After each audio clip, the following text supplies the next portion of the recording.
We have not. Okay, we've not yet seen Senator Golden show up, but I think what we'll do is we'll get started with you here. And for the folks in the audience today, we welcome Representative Pam Marsh. She is from the southern part of Jackson County, and she has from District 5, and she is on several important committees that we pay attention to. One of them is she has just taken over as chair of the Committee on Environment and Natural Resources. She's also the vice chair on the Special Committee on Wildfire Recovery and Committee on Ag and Land Use. I've asked both of our speakers today to spend about 10 minutes and just have a free-for-all talking about what they think is happening in the legislature, what they're concerned about, and share things that they think are important to the districts. And I have communicated with each of them some of the things that we're very interested in right now: wildfire recovery, sequestration in natural and working lands, and basically overall conservation of our natural resources. So I invited both of them, knowing that this would be like a 12:30 to 1 forum. And I know Representative Marsh, you have to leave at 1. We did very recently, though, extend our agenda till about 1:15, just in case anybody could stick around and there was questions. So why don't we go off and give the podium to you? Thank you. How's my volume? Can you hear okay? Great. Yeah. Excuse the sort of institutional background. I am not at home today. I'm at a day-long meeting, and I've stepped out into the hallway. And it's great to be with you, but that's why it looks like I'm in a hallway. So I'm Pam Marsh. I'm the state representative for Southern Jackson County. First, just to give you a little bit of orientation, Southern Jackson County includes the communities of Ashland, Talent, Phoenix, a little bit of Medford as you kind of take a left-hand turn and head out to Jacksonville and much of the Applegate. And on the other end of the district, the Green Springs. So it's sort of a mix of, when we talk about rural and urban, I'm always confused as to whether I have an urban district because I've got I-5 coursing through the middle of the district. And yet I've got some very rural areas as well. I've got the state's smallest K-12 school district, Pinehurst School, up in the Green Springs. I've got volunteer fire departments, independent fire districts. I've got lots of agricultural area, and I've got little pockets of urban development. So it's a great district to represent, and a district for which the work that you're involved in is extremely relevant. I was elected in 2016, so I'm in my 3rd term. And this session that just passed, I was chair of the House Energy and Environment Committee. Now I am chair of the Environment and Natural Resources Committee. We got natural resources added to our docket a couple of months ago with some reorganization. And I remind people that there's still a little asterisk up there that goes down to energy, because we didn't lose energy in the process of adding natural resources. But I think the addition of natural resources, again, is probably what makes our committee and the work that we're going to be doing most relevant to all of you. I also sat as chair during this last session or vice chair of the Wildfire Recovery Committee. And that's a whole additional discussion. My district was one of those that was so hard hit in Labor Day weekend of 2020. My little district lost 2,500 homes. Of those homes, 1,500 were manufactured homes where our most vulnerable population lives, our elders, our working people, our Latinx population. So we are still very much engaged in the process of trying to figure out what recovery looks like. Really, the truth is we've just put a toe into that area at this point and have much more work to come. That work of that particular wildfire recovery committee was really focused on the tangible recovery for areas that were hit in 2020 and less on some of the longer term questions around wildfire prevention. Senator Golden, who I see has just popped into the Zoom room, chaired a committee, and I'm sure he'll talk about it, that was focused, had a more broad mandate. It was his committee addressed both wildfire recovery, that is the tangible recovery, and some of the natural resource issues that got us engaged in questions around prevention and good forest treatment in the future. And Sarah Golden did yeoman's work around a bill that I'm sure we'll both be talking about. So my committee is new to natural resources, and I don't know how long we'll have natural resources. This could just be a short session reorganization, could be a longer term reorganization. We also have some new committee members. So my strategy around all of this unknown is to really keep the hearings that we are having very focused on work we know is going to come to our committee in the short session, which will start in February of next year. And as all of you know, that's only 35 days by constitutional limit. So very limited short session. Each committee gets 3 bills. Even the governor, I think, only gets 3 bills. And each individual legislator gets 2 bills. So the bills are few and far between. They are largely treasured, and we need to be extremely focused in what we plan to get through the short session. As I am reminded many times by our caucus staff, my committee may have 2 public hearing opportunities, 2 meetings at all before we need to start scheduling bills for work sessions. So there's literally no time in a short session to work a bill, to bring opposing parties together, even to deal with an issue that might be of significant concern. There just isn't time. So we're going to key up in the legislative days that happen next week, the issues that we think are most likely to come in front of our committee.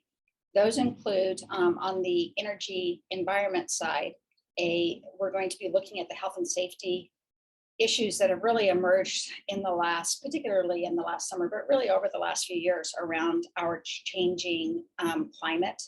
When temperatures accelerate and it's 116 degrees in Portland the day after the long session ends, and we are having drought and we are having wildfires that create smoke events, we are seeing real health and safety issues resulting to the population. And we saw a number of deaths over the summer that were very clearly connected to increasing temperatures. That means that we have to step in and do some adaptation here to make sure that people are able to survive, if not thrive, but at least survive the changing conditions on the ground. So one of our bills in our committee, and we'll have a legislative information session on it, is going to be about the health and safety impacts of smoke and increasing temperatures, about how we can support people to really attain and implement within their own homes and businesses energy efficient responses to that. And it's all about heat pumps. So we're going to have a bill that will key up a program to really do a campaign around implementing electric heat pumps across the state so that people who are low income, who are using very low efficiency heat from bulk fuels or from baseboard electric, have the opportunity to really update their HVAC systems and to get cooling. Because we know now, which we've never recognized before, that big parts of Oregon are going to require that people have some cooling opportunities in the summers to come. So we're going to do that bill. We're going to do another session on the really record-breaking experience that we've had with our environmental communities and our timber communities coming together to essentially create some changes to the Forest Practices Act around the development of a habitat conservation plan, which involves issues around, in my family, a very popular subject, beavers, as well as stream setbacks and a whole host of changes. We're going to have a hearing on that. The governor will be keying up a bill on that. It's not clear to me yet whether it will go through our side or start in the Senate side, but we'll be having an information session next Monday if any of you are interested in tuning in, just to start to really understand what's in that momentous agreement. And then we're going to be looking at the Elliott Forest. And some of you remember the state took steps about 4 or 5 years ago to ensure that the Elliott would remain a state-owned property. As it turned out, the courts later said we couldn't sell it anyway. But since then, people have been at work trying to figure out how the forest will be managed. It's possible that there may be an agreement on that in time for a short session. I think that would be a big lift, but we're going to figure out where the conversation is. So we'll be pursuing that. And then the last area that I think you would be interested in, that we won't be addressing in November, but we will have a bill on in the short session, is around wildlife crossings. Representative Clem several years ago had a piece of legislation that involved ODFW and ODOT in some work around wildfire crossings. That part of that legislation required a group to look at how we fund that work on a long term. They're not coming back with recommendations. We know that we have groups in Southern Oregon, different places in Oregon, really looking at how much we need wildlife crossings. In my part of the world, in my district, it's about trying to get the critters from one side of I-5 to the other side. And that's particularly a climate change issue. As habitats, climate changes and habitats shift, we need to be able to, critters need to be able to get across I-5. So there's a big effort in my community on this question of wildlife crossings. So in January, we'll have a hearing on that in order to get the committee ready for a bill that Rep. Helm will be bringing forward. So those are the big issues as I see them on the House side. And I am sure that I left the whole discussion of Senate Bill 762 and what it will engender in the future to Senator Golden, since that was really in his bailiwick. And he probably has other things to talk about as well. But that's my summary from the House. Okay, really appreciate the summary and you being able to join us today. It's very good to hear from you. I know we have a very short time here scheduled and we could probably go on and pepper you with questions for quite a while, but I'd like to at this point turn to Senator Golden, who is from District 5 in Jackson County. Among his committees, he's chair of the Committee on Environment and Natural Resources and vice chair on the Special Committee on Wildfire Recovery. He's oops, excuse me. Those were Representative Marsh's. Senator Golden is chair of the Committee on Natural Resources and Wildfire Recovery, and also on the Joint Committee on Ways and Means. I just welcome and really appreciate your being here today. And we'd like you to share some of your thoughts with us. Thank you, Stan, and thank you for inviting me to join you today.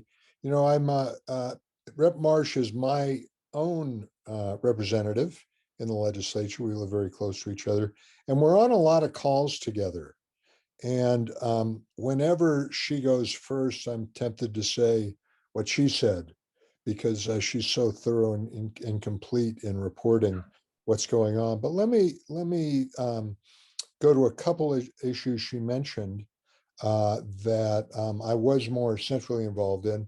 And the big one, of course, was Senate Bill 762, the Omnibus Wildfire Bill, which is multifaceted, takes a lot of, it's going to take a lot of time to implement. It's a more ambitious lands program than Oregon has ever tried to implement before. And it will be an iterative bill, policy, by which I mean we're launching it, we're getting it on the ground, and we're relying very heavily on the International Wildland Urban Interface Code in a lot of different aspects.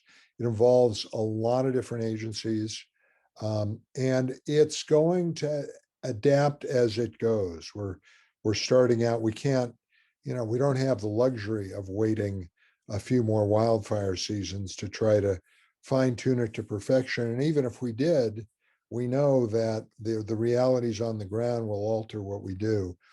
As a result, there are ongoing work groups. Right now, most of them are attached to the Department of Forestry that are advising, that have stakeholders advising a number of important elements to the bill. A couple I want to mention that I think might have relevance for this group in particular is one in particular is that they have been charged, ODF has been charged by 762 to come up with a 20-year strategic plan for forest resiliency and fuel treatments.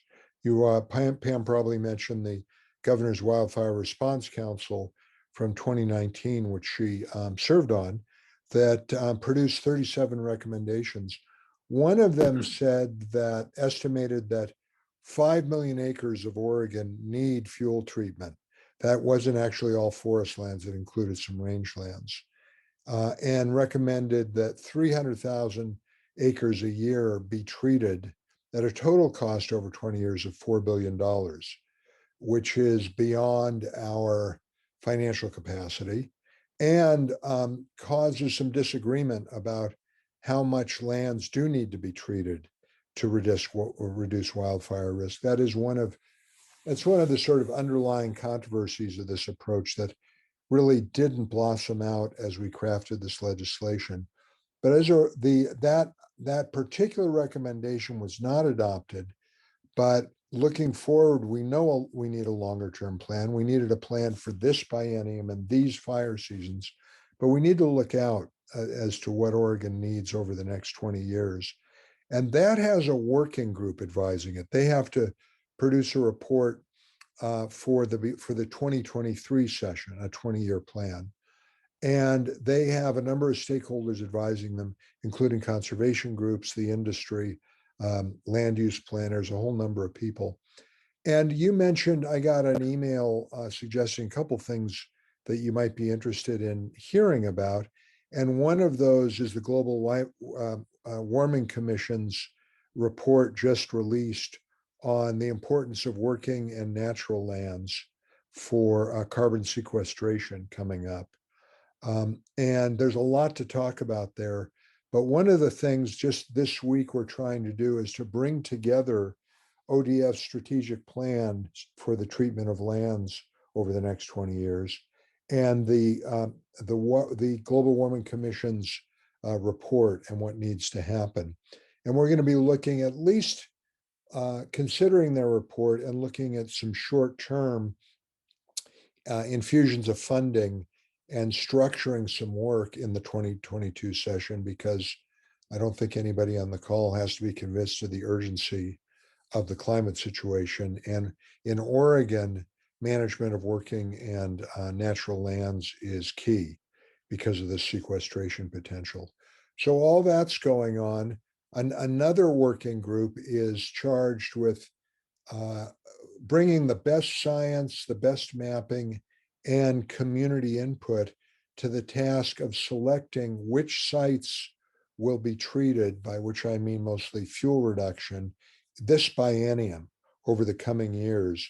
762 appropriates about $20 million to fuel reduction on key sites around the state in this biennium.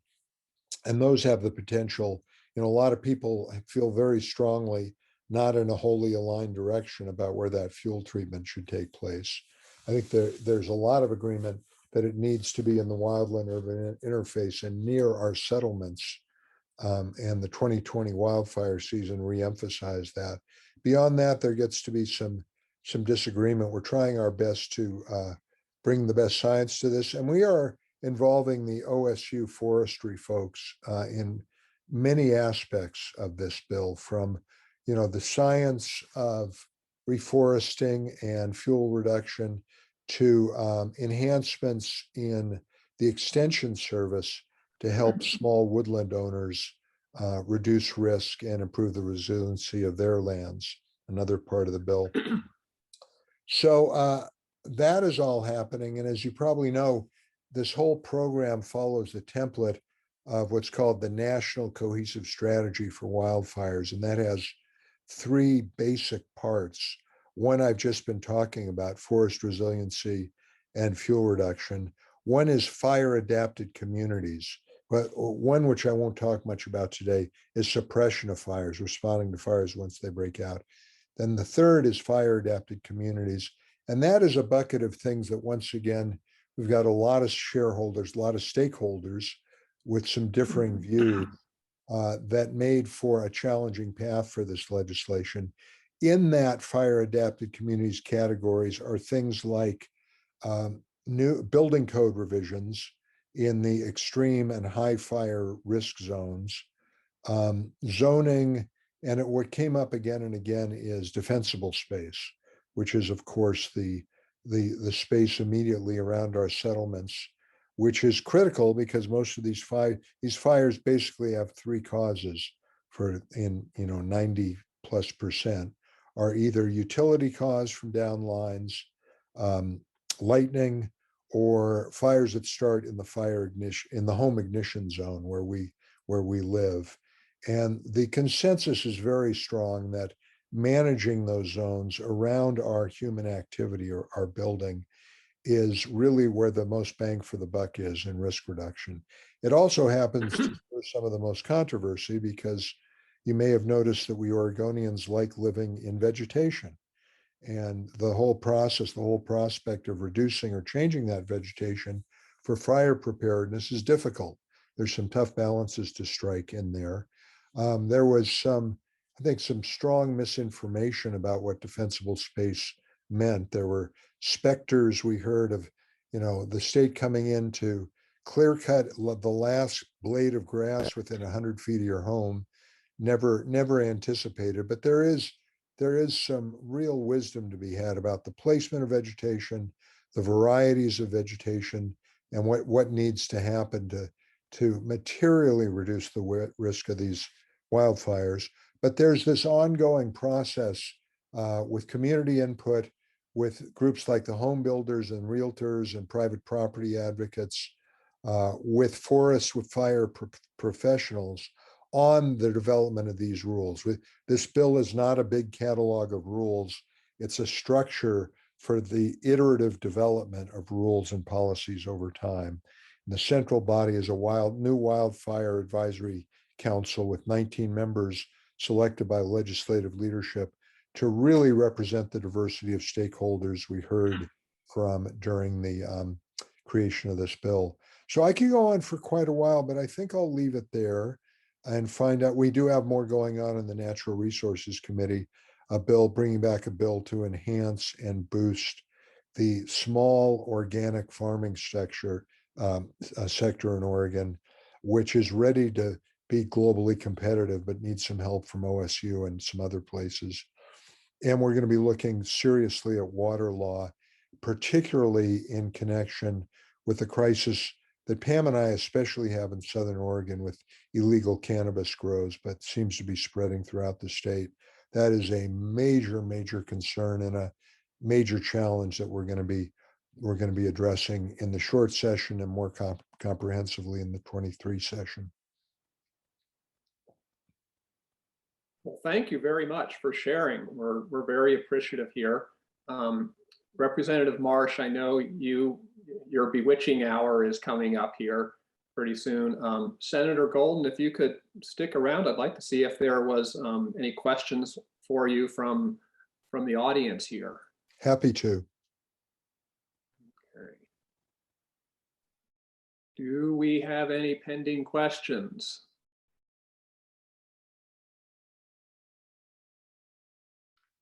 Hey, Stan, I've got a question. This is Jason from Clackamas. Okay. So our SWCDs have experienced significant landowner demand for working land easements and that protect ag land and keep it in production.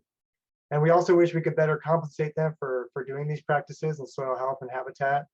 The Oregon Ag Heritage Program that was passed in 2017 is set up and ready to meet those needs, but has yet to be funded. Funding it now would maximize existing and expected federal dollars flowing into a federal easement program, a match program that we need. It sounds like this may not be on the list for short session, but I just wanted to know if you could share your thoughts on whether funding OAHP could rise up the list this coming short session, and if not, your thoughts on funding the program in 2023, as this is a priority for us, and we would appreciate some support. It is on my list for short session. I didn't mention it because it doesn't. Great. It looks like it doesn't require any statutory action, but we're going to be looking for $5 million for this very important program to match existing federal funding that may not be there in the future. And I've been made a believer about this program, its importance for the continuity, especially of non-corporate farming and some of the farming that's most important to our communities. it's high priority. Great, that's fantastic to hear. I appreciate your comments on that. Okay, do we have other questions? Otherwise, I can ask a few here or there too. Stan, this is Pam. I'm going to, Yeah.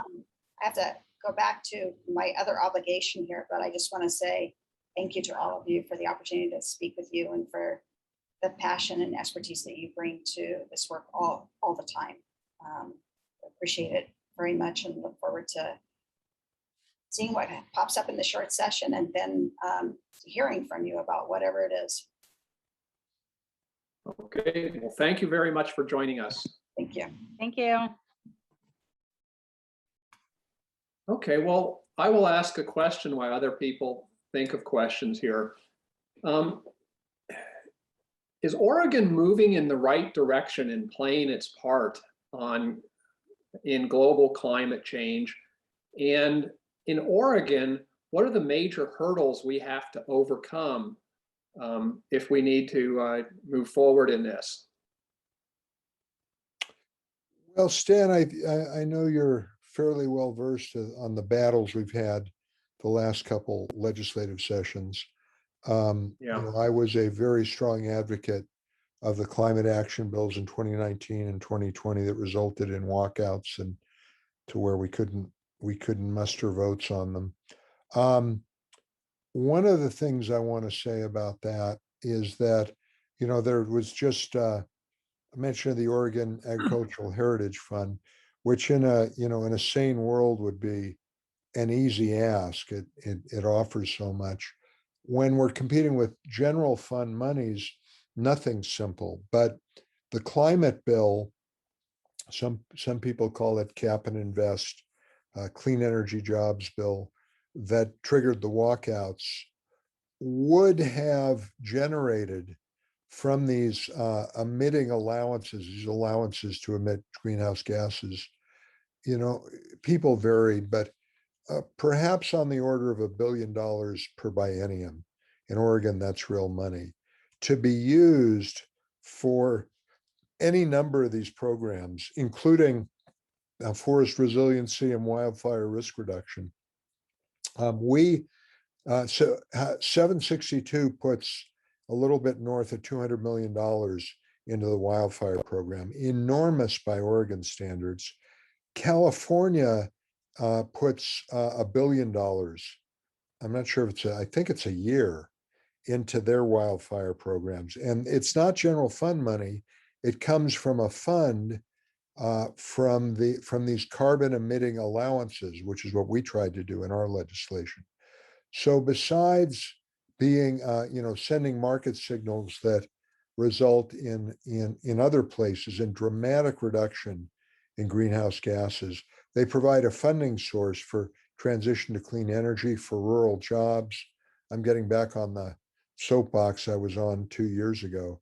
So, one of the realities about that limits our effectiveness in Oregon is resources. We've got a long list of serious fiscal needs that have nothing to do with climate change that sort of empty the pantry before we can get to them.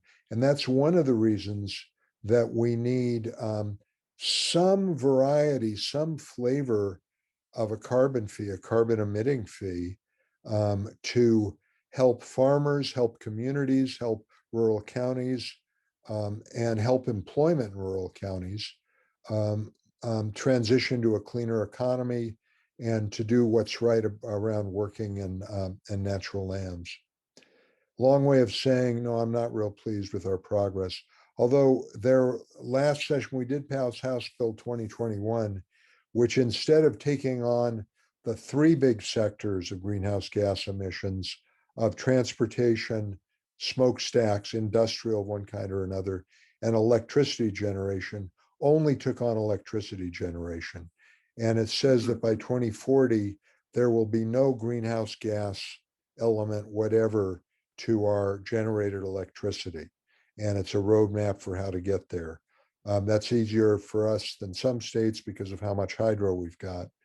But that's important and that matters. But on the other sectors, we haven't quite figured out politically how to get it done. Okay, we have a question in the chat here. It says, Senator Golden, can you give us an update on the structure and funding of OFRI, Oregon Forest Resources Institute? Are you happy with these changes? And do you think more or different changes are needed? Well, OFRI got a lot of attention and a lot of ink this last session, and that was because the media, the series of articles from OPB and the Oregonian and ProPublica, kind of called out how political and how much they had been working to the interests of the timber industry on public dollars. Now, the industry will dispute that they're public dollars because they come from part of the harvest tax, which is not a value-based tax, but a volume-based tax of about $4 per 1,000 board feet harvested. And it is a god-awfully complex tax. It goes into 4 different buckets. OFRI is one of them. But OFRI, the article which OFRI disputed is quite clear that OFRI put out material undermining climate science information from OSU. It's done some things that people value too. It has tours for school kids that teachers say good things about, but it's public messaging. It buys public messaging with those dollars. And I am one of many legislators who just think that's improper. I think it's completely proper for the timber industry to have its own public relations function. It just shouldn't be mixed in with Oregon tax dollars, in my view. So this was a big fight last session. No changes were made. And it was part of a larger fight over the harvest tax.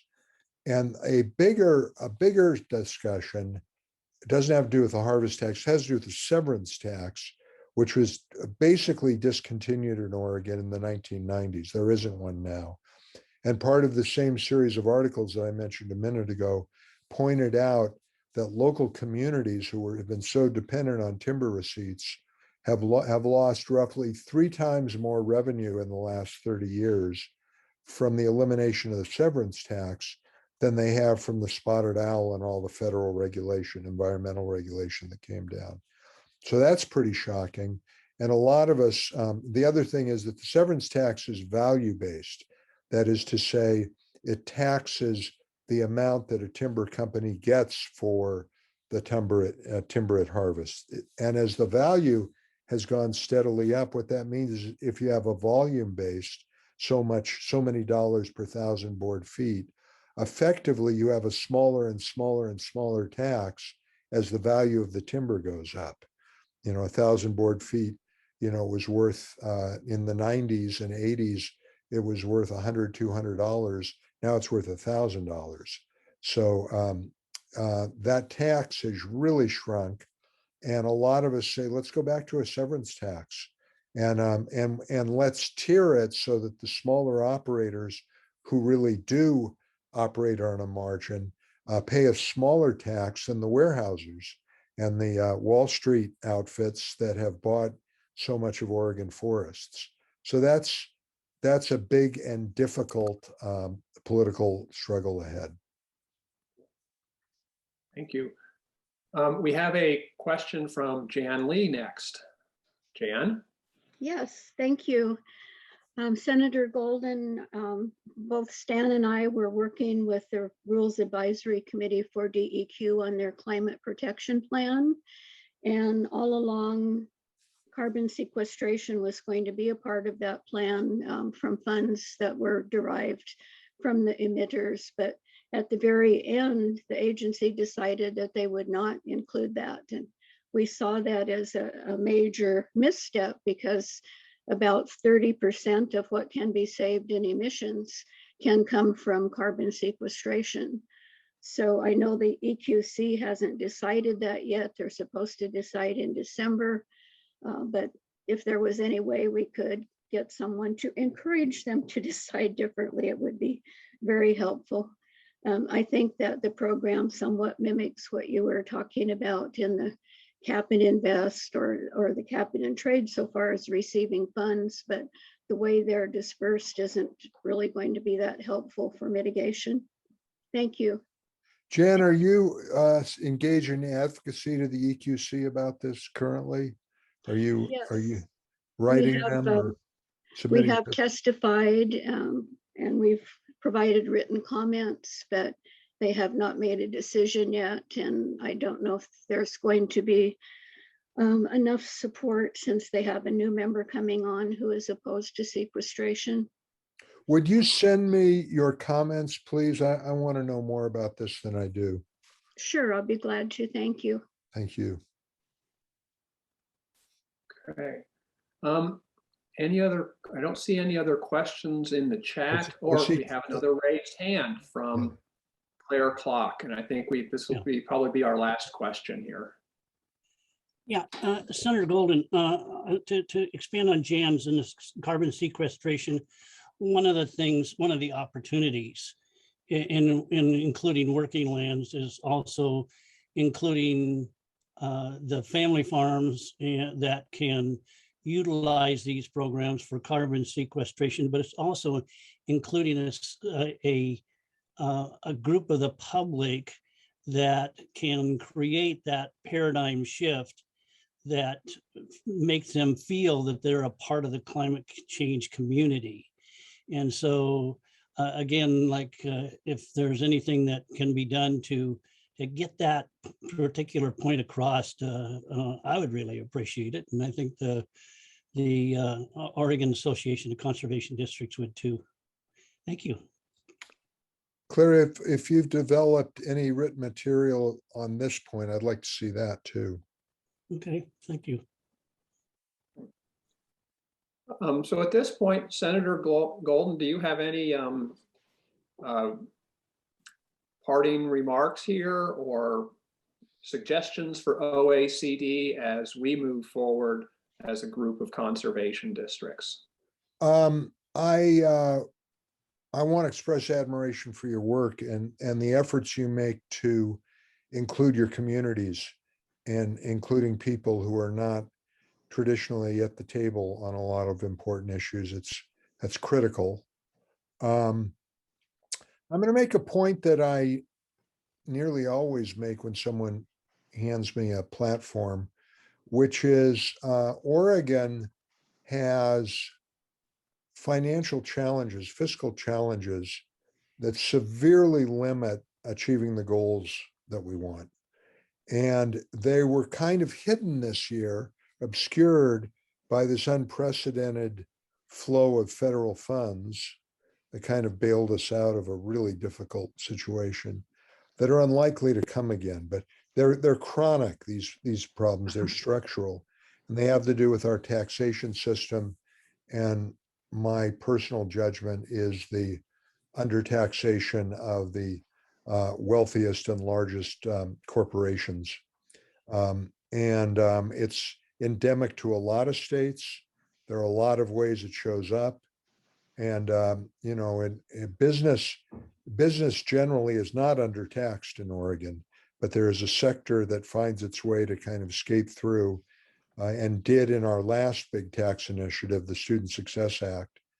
And it's very difficult politically, but what I try to say to everyone who I'm able to interact with, who's, you know, who are involved in their communities, who have goals, you know, they vary a lot. So a lot of them are in the human services sector.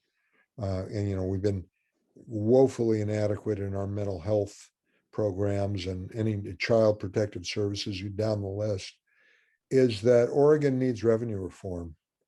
And I'm hoping people will look into that. There's a lot of advocates for that. They don't all agree. You won't all agree with what all of them are saying, but the goals that we have for Oregon are not realistic with our current revenue structure. Okay, thank you very much. Thank you. I really appreciate the chance to talk to you, and I really appreciate your work. Okay, And you are welcome to stick around for more of our program if your day is not busy. Actually, I do have to run on to jump to another, but please invite me back when the time's right. Okay, thank you very Thanks much. for joining us.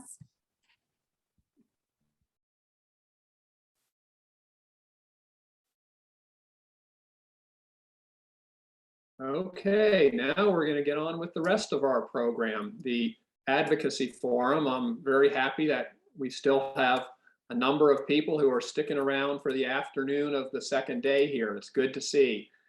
We do have a lot of good stuff coming up here for the afternoon. First off is going to be exactly what Senator Golden was talking about, wildfire legislation implementation. A presentation from ODF. Jan is going to give a recap of the legislative session after that. I'm going to talk a little bit for about a half hour on how all of us can work with OACD on influencing legislation. Then we're going to have a case study for some folks in OECD members who have started to work with their legislators on a very important topic. And then we're going to wrap up with some of the upcoming actions to look out for and a primer on updating the position statements for OECD. So we've got a lot to get through here today. And the first up is Oregon Department of Forestry. We have two speakers with us today, Jeff Burns and Jenna Trentadue. I hope I said that correctly. And I don't know which of them wants to go first, and I'll leave it up to them. I assume they're here. Thank you, Stan. This is Jeff Burns with ODF. Can you hear me okay? Yes. Good. Thank you so much. And Jenna, I think you're probably on as well. I don't want to speak for you yet. I'm here. I'll go next. Okay, great. Thanks, Jenna. So Jenna and I have tag teamed a little bit here. I do have a PowerPoint that I'd like to throw up on the screen and talk through some of this with a little bit of time for some question and answer, hopefully as well. And we'll be discussing, my focus really is about the grant programs that SB 762 has allowed us to facilitate. And then I think Jen is going to be speaking a little bit more to what the fire protection program is doing as well, or division, excuse me. So let me try to do a share screen here real quick. The last time I tried this, it did not work. So let me just give it a shot. Do you see a PowerPoint there? Yes. Oh, wow. I'm so excited. Whoops. You might still see, well, I don't know what has shown up now all of a sudden.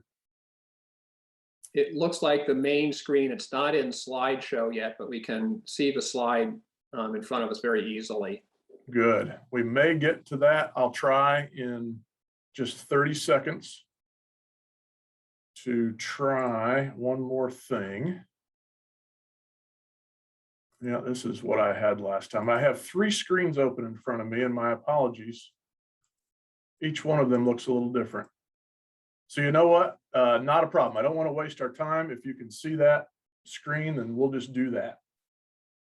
Yeah, it works. Okay, good. So like I had mentioned, just want to discuss a little bit about the grant programs that we have per SB 762 here at ODF. There's a lot of different funding that's going out to different entities, State Fire Marshal, for instance, and OWEB as another, but these are specific to ODF and our fire program. So today I'd like to talk a little bit about the Forest Land and Rangeland Restoration and Resiliency Investment Program and the Small Forest Land Grant Program, and then have a little bit of time for Q&A. And this slide also reminds me a little bit more formally here. My name is Jeff Burns with ODF, and we have a partnership and planning program that is morphing a little bit into an all lands outreach program, which will be, I believe, a little bit more responsive to some of the new opportunities that we have. So we're going under a little bit of an organizational structural change, but essentially I'm focused on 762. So we wanted to formalize a diverse work group to inform the process and develop criteria for the Forest Rangeland Restoration and Resiliency Program.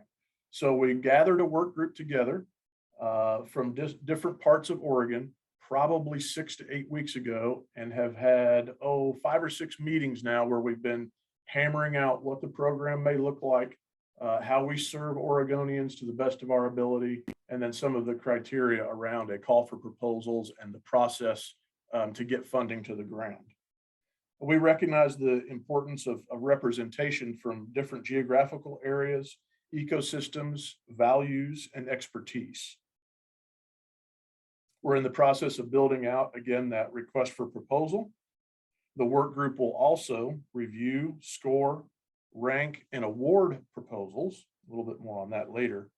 And we wanted the work group obviously brings a lot of different ideas and perspectives to the table, but we also wanted to round out the team with technical expertise.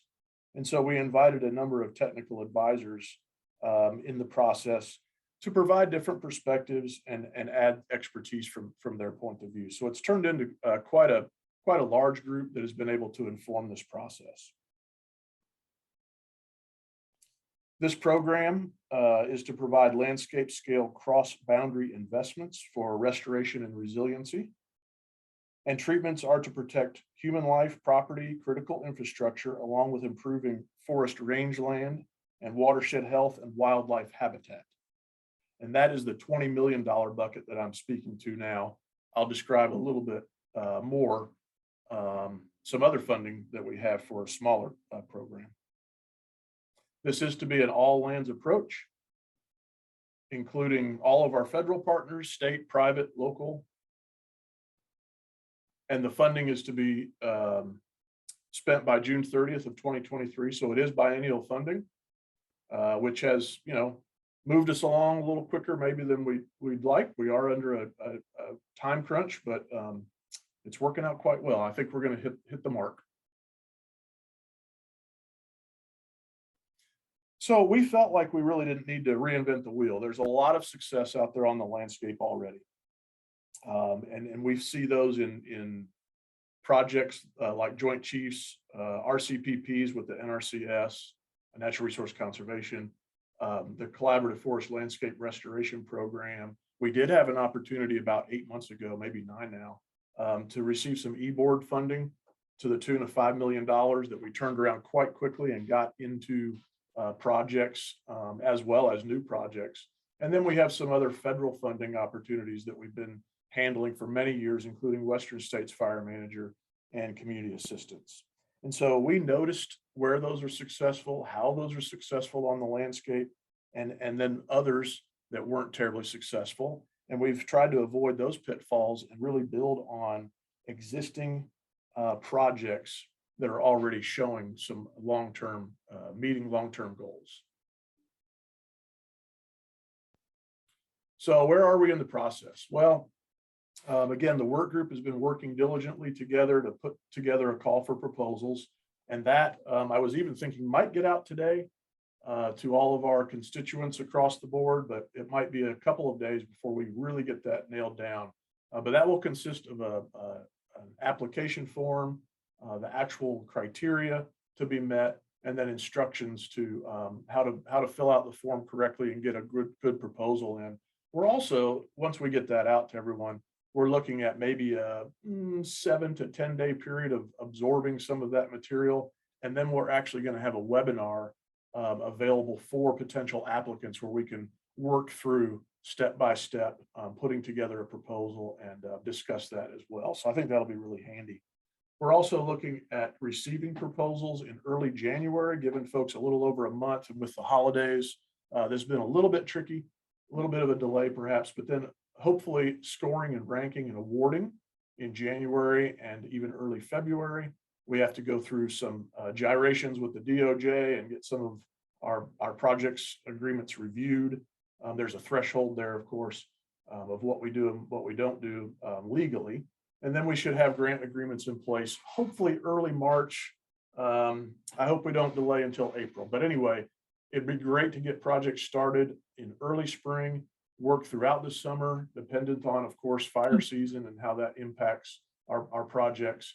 But then we're looking for an interim project report in October. And then again, projects need to be finished in June of 23. So a little bit about the Small Forest Land Grant Program. That's different from the $20 million bucket that I just described. This program is a $5 million bucket, and there's a little bit more constraint perhaps in the language of the bill on where this is. So not constraint, it's focused a little bit more than say the larger landscape scale projects. And so ownership is a little different. It's non-industrial private landowners.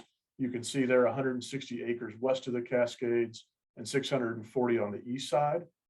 We are prioritizing high-risk areas and addressing multiple resource concerns. We are looking to take advantage of these projects to add not just fire mitigation specifically, but also improving and protecting water quality, decreasing insect and disease damage, for instance, and improving wildlife habitat where we can. The main focus is going to be fire resiliency around our communities, but why not do a little bit more than that when we have the opportunity. Again, same time frame.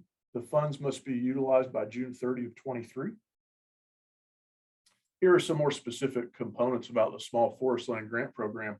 Alex Romlo actually is the expert here, and he's been facilitating this. So we may even get a chance to chat with him or work with him at some point. But today I'll go over it at a pretty high level.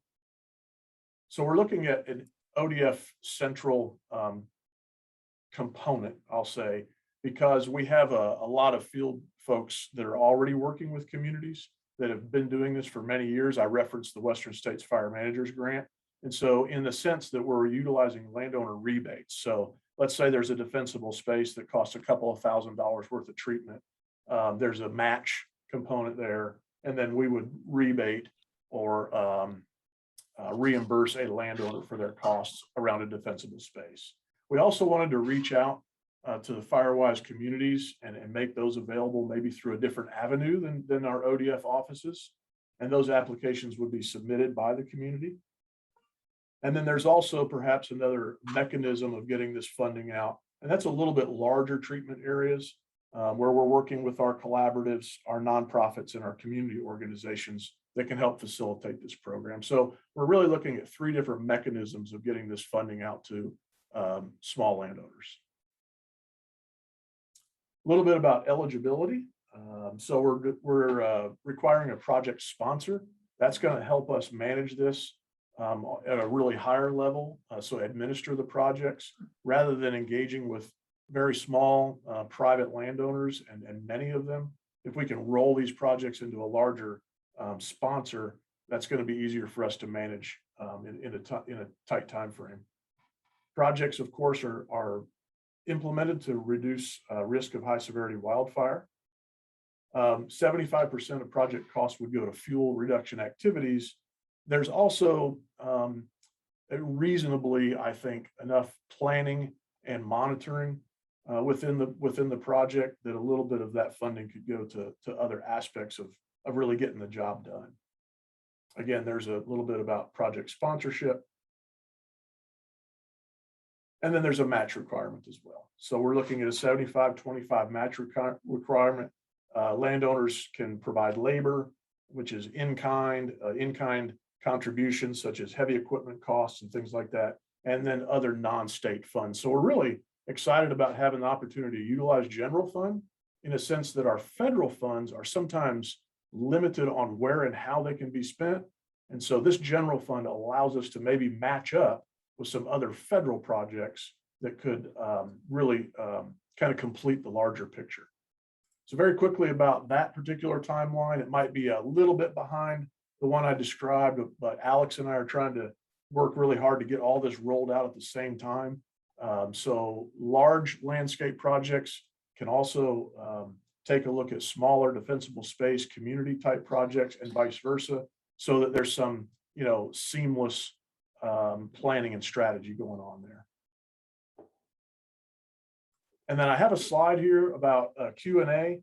I really don't want to get into that. I know Jenna's got some things to say, but I do want to highlight that we have a web page up. There's a link to it there where there's a lot of information. And then, that's a good landing spot for things that we continue to roll out for folks. And then perhaps Jenna has her presentation, and then maybe we do have some time for some question and answer. Okay, thank you very much. So Jenna, we'll let you go. And am I done sharing? Yes, you are. All right, thank you so much. Okay, you guys hear me and can you see the presentation? All looking good. Okay, great. So hi, everybody. My name is Jenna Trentadue. Stan, you did get my last name right, so good job on that.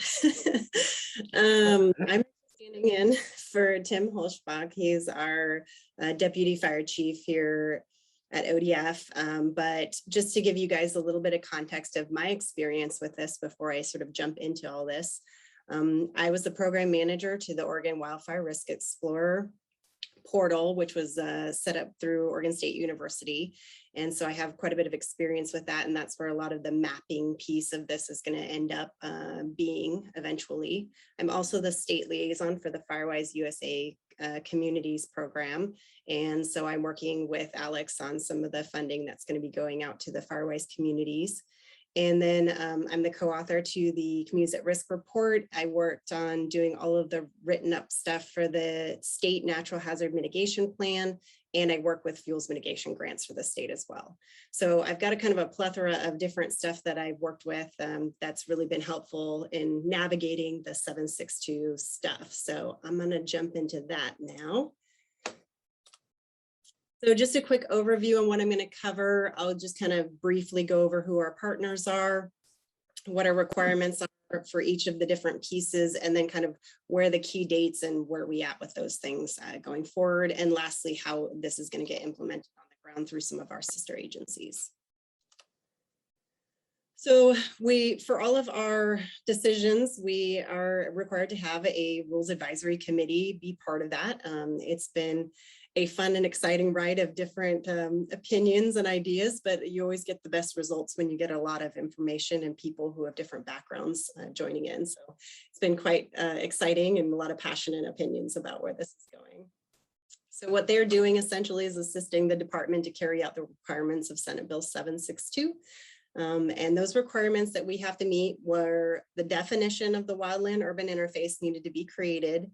And then we needed to create the criteria essentially for putting that definition on a map and put some boundaries around it and develop the criteria there, and then create risk within that boundary of the wildland urban interface to essentially create prioritization of where we're going to be focusing some of the efforts.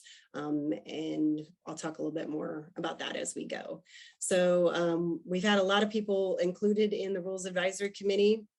Here is just a list of the people who are currently involved in it at this time.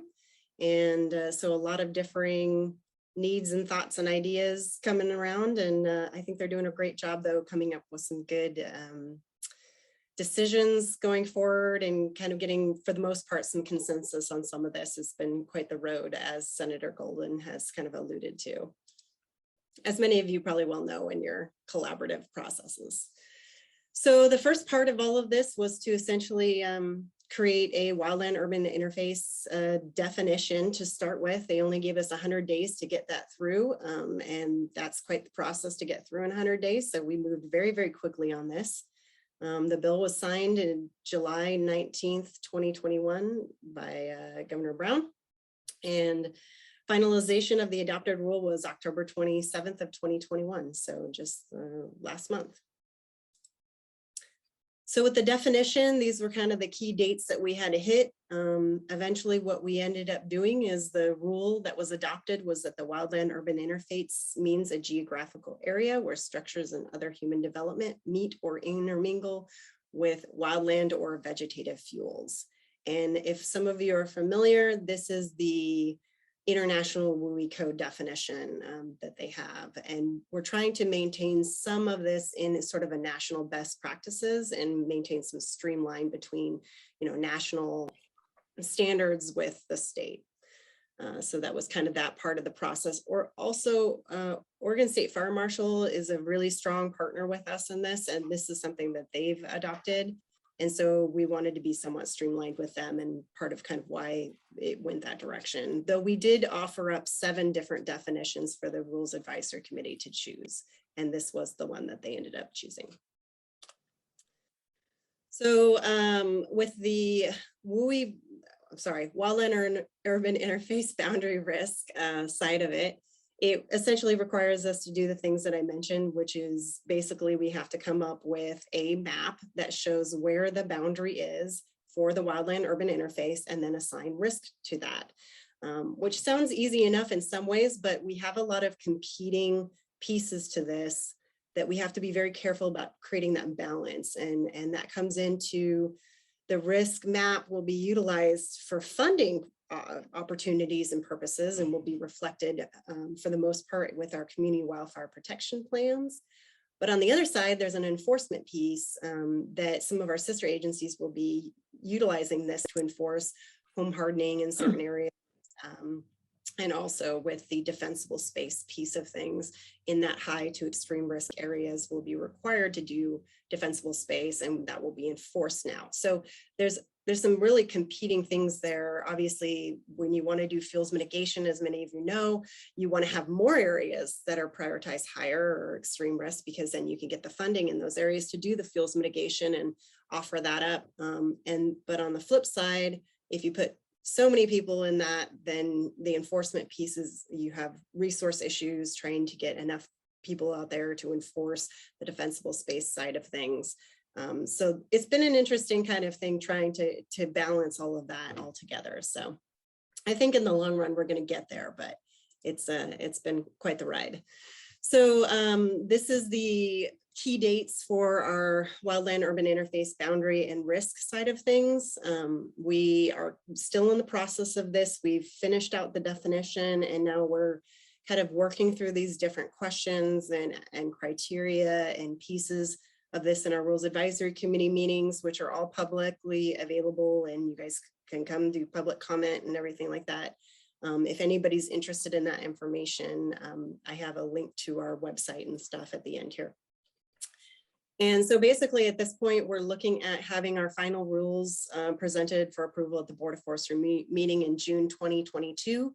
This is a very quick turnaround, essentially, to create, decide on a map and then actually make it all come out in the end. So it'll be exciting. The Oregon State University has been an excellent partner for us in trying to stick with us along this whole process and kind of be thinking about how this technically works, with the map and everything, and kind of marry that with a lot of the political piece that's kind of part of this whole process. So if you guys are kind of a little bit more of a visual learner, this is, the kind of the timeline in more of a visual rather than just the dates listed out. So you guys can see that, we're having the Rules Advisory Committee meetings now, and we have kind of these final reporting and then the final approval in 2022 of June. So my last slide here is essentially the implementation later, once we create the boundary and the risk mapping. According to Senate Bill 762, there's at least 3 other agencies who will be utilizing this map, and that's a minimum. Other places probably will utilize this as well, but just in 762, these guys are listed. And that's the Oregon State Fire Marshal, who will be developing and enforcing a defensible space requirement, and theirs is due in December 2022. Department of Land Conservation and Development, they're going to be utilizing this risk map in a lot of their zoning and local plans, and that's going to be due in October 2022. And then the Department of Consumer Business Services, that's that home hardening piece, that they'll also be done in December 2022. So a lot of moving parts here. They're creating things on their side. We're trying to streamline. There's a lot of conversation and collaboration going on, which is actually excellent in some ways. I think that it's great that they've come up with this legislature to create some of these opportunities for us to be collaborative and streamlining some of these opportunities. So here's the link that I mentioned here that has all of the materials, the videos, the information, and my name and information. Also, Tim Holzbach, I added him in here since he's the project lead on all of this, and I'm stepping in for him today. So I'm going to leave it at that. And stop sharing here. I think Jeff and I are both available for questions if anybody has any. Yeah, we do have time for questions here. So let's see what we've got. You can either put them in chat and I will read them out, or you can raise your hand and voice them yourself, whatever you like.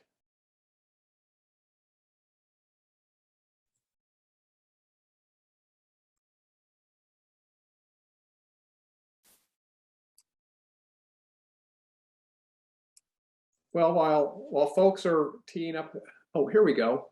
We have a question from Megan Montgomery. Can you provide any information about the various funding pools that are associated with SB 762?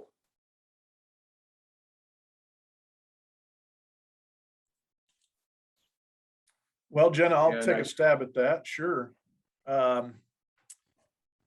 Gosh, some I don't know about. Well, it's all general fund. Let's start there. I mean, it's all 762 general fund. So there's no other pool necessarily, but the pool might have different different faucets going into different locations. And so the state fire marshal, from what I understand, and I'm not close to it, Jenna, you may know more, you know, they have a particular charge to provide planning and response around communities. And so there is a portion of funding that goes to them. I'll speak for ODF and our grant programs. We are really looking at three different, same funding source, but three different projects also that we're working on. One is the $20 million for a landscape scale forest restoration, rangeland restoration resiliency projects, so large landscape scale projects. The kind of defensible space community protection $5 million program. And then I failed to mention, actually, there's a portion that is carved off to help develop a 20-year plan and assist us with a shared stewardship position that will work closely with our federal partners and other partners and collaboratives as well. So those are the three kind of streams that we have. Jenna, you may know of some other opportunities. I'm not sure. I think there's some indirect funding that would be influenced by some of our work that we're doing with the mapping piece that aren't directly like funds that we're offering, but more that this would influence some of the funding. So, you know, I work on a lot of the planning pieces with the natural hazard mitigation plans, the community wildfire protection plans, and those all have different funding streams that kind of are conjoined with them. Essentially, you got FEMA funding or through OEM, and then you've got you know, this federal funding through the state here that we utilize for our programs. And so the mapping piece is really crucial for us in some ways to make sure we're kind of encompassing the fuels mitigation side as well, just because it'll be used for that, as you know, in conjunction with that.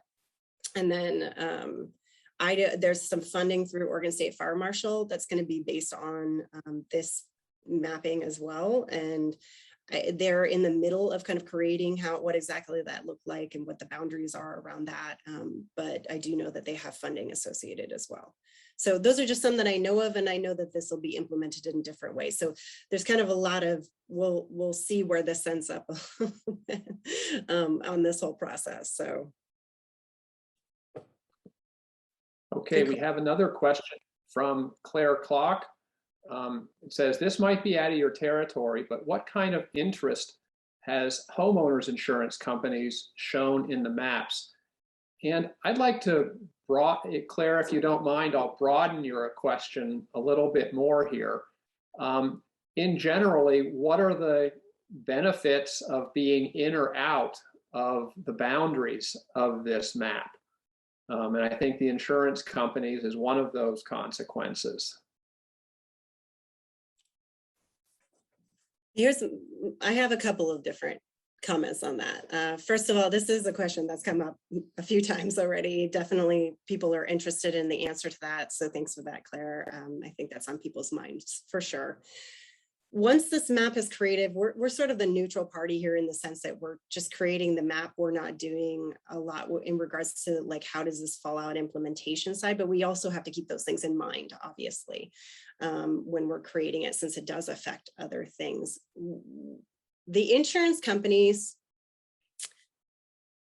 can and will do what they will. We can't control what they decide to do if they decide to utilize this as a way to enforce something on their side of it. This needs to be created for many other reasons besides that. And obviously we're not trying to push it that way with the insurance agencies, but they have the opportunity then to use the map in a certain way as their prerogative, because it'll be a statewide risk map that essentially is being used by all the agencies. So we can't really do anything about them using it in any kind of negative way. But I think also there's an opportunity there where there could be some positive benefits, even on the insurance side, where if you do field mitigation work and you do work to, you know, lower your risk and things like that, that might be opportunities to lower your insurance. So I wouldn't say that it's all negative with the insurance companies. It's always been a little bit of a struggle to work with the insurance companies when it comes to mitigation and some of the wildfire risk piece of it. I was speaking with the National Fire Protective Association the other day, NFPA, and there's actually a new program, like a program that the agencies are sort of trying to get on board with, that people can get designated as certified as kind of like lower risk, that might be rolling downhill. And this is very high level. I just heard about it, you know, and that kind of thing, but just kind of something to keep your guys' eye out. I think they are making some movements towards creating opportunities for landowners. I just don't know that they have it all organized and set up yet. But yeah, our map can be used in a lot of different ways. Counties can use our map in different ways. So it's just going to be available as kind of some static data that they can utilize as they will. Does that kind of answer what you were going after? Okay. Yep. Okay, I'm looking here for the next question.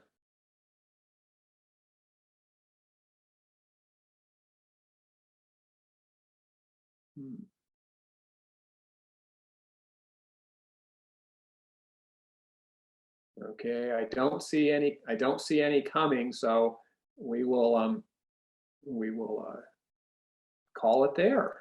And do either of you have any wrap-ups or anything you'd like to add as we move on? Well, I know what Jen is thinking, I think. We'll we would both remind you that the website is up that has a lot more information, and we're going to continue to update that with frequently asked question sheets and all sorts of different items that hopefully you and your constituencies out there would find useful. I don't know, Jenna, did I get it? You did good. I would just add to that all of this is a collaborative process in kind of our rules advisory committee pieces that are open to the public. And if you guys really have any kind of passion for this or interest, please feel free to join us. The more people who have differing backgrounds and information and have something to share or questions to ask, we definitely encourage all of the participation that you guys might have to offer. So we appreciate you taking the time to listen to us today. Okay, we do have a couple other things that have just popped up here. And one of them is, could you post that website link in the chat feature here? And could you put your contact information slide up again or post it in the chat? Okay, I got a thumbs up on that. So before you sign off, I'll assume it'll show up in the chat one way or another. Okay, great. Really appreciate your being here. These topics really are important to soil water districts. The funding, we spend a lot of time trying to help get funding for landowners in our areas, and the whole understanding of the WUI and the wildfire risk mapping is going to be key to that. So thank you both for sharing with us today.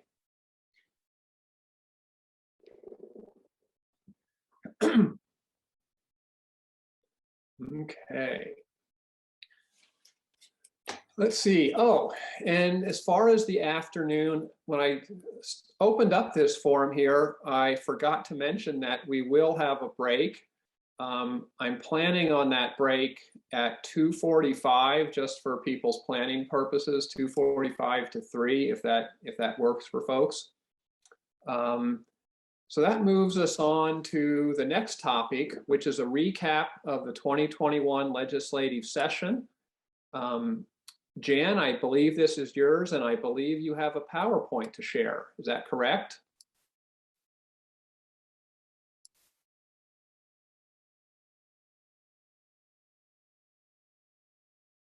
Jan, I'm not hearing you. Are you on mute?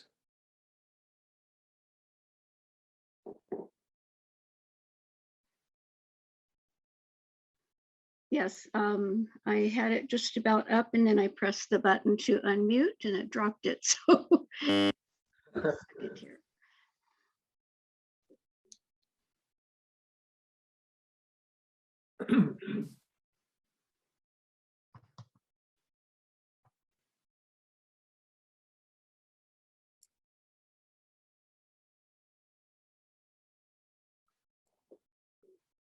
I thought it was bad enough this morning when my computer gave me a big problem when it got rid of all my files, but this afternoon my cat had a fight in the living room with the birds.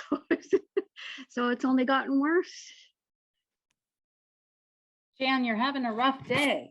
I know. Is it 5 o'clock yet? I'm waiting for midnight. Oh, okay. I was thinking 5 o'clock is a cocktail hour. Can I help with screen sharing? If you send me the document, I'm happy to do that. Or perhaps Samantha has that on her. Well, actually, Sam has it also. Oh, okay. And it's showing that it's coming forward. Okay, super.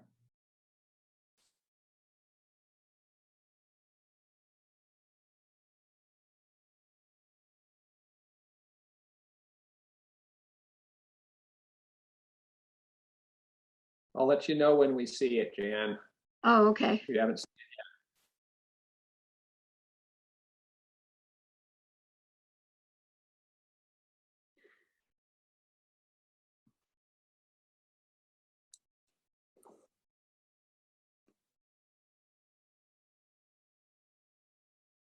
So it's showing on my screen, but I don't know if you see it yet. No, it's not going to work. It keeps going back to Dropbox. So Samantha, if you wouldn't mind putting it up, that would be super. Okay, let me get it opened up real quick. Okay. I thought that last presentation was super helpful and really good questions.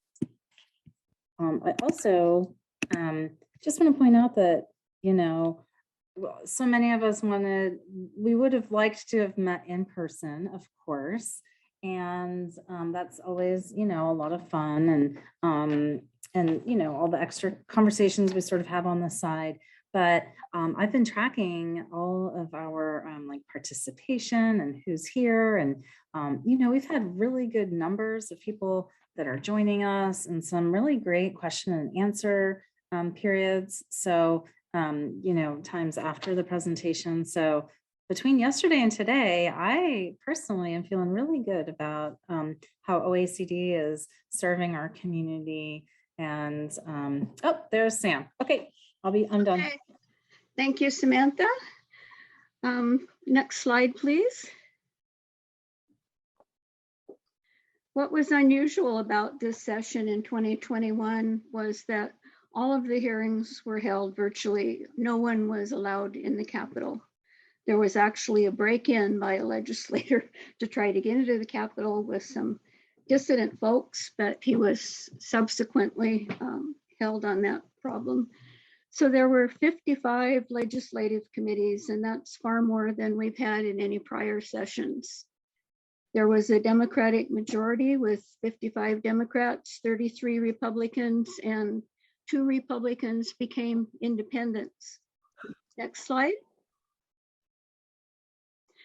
This is an example of a virtual hearing. This was actually a water hearing where Tom Byler and Representative Reardon, as you see on the screen, were involved. Next slide.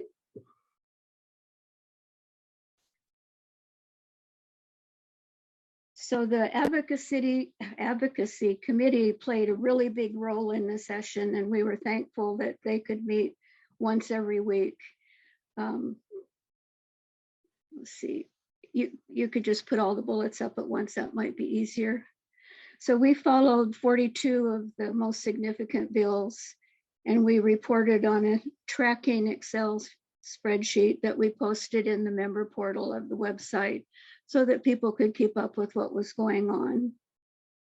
The committee members prepared testimony, and various ones of us actually provided verbal testimony at the virtual hearings. And we still have all of that information up on our website. So you can go to the website and then go to the member portal and see all the documents. If you haven't signed up for access to the member portal yet, please do. We've got over 275 people signed up, but with the potential of a few more. Next slide. So one of the major issues we looked at was agency budgets, and we supported several agencies during the session.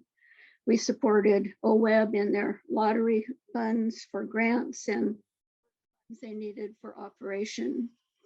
And then in the ODA budget, we supported the soil health specialist.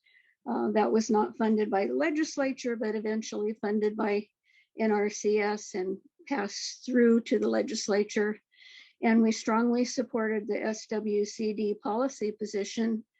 We got a number of other associations to speak up at the hearing. I believe we had about 20 people, 20 different organizations supporting us on that. We also supported the new habitat division in ODFW. You'll hear more about that later from both Jason and Jim. And we supported the WRD budget and their new positions. Next slide. So we really looked at those budget requirements, and we looked at wildfire and water programs among our top 3 priorities. Next slide. So altogether, there was 538 million in the water investment. And as Tom shared with us yesterday, about 200,000 of that came to the department, with 38 new staff members and 32 positions that were vacant due to budget cuts before. That's going to bring about 70 new people into the department. And I looked at the numbers, that's about a 40% increase. So there's a lot of work to be done there. Next slide.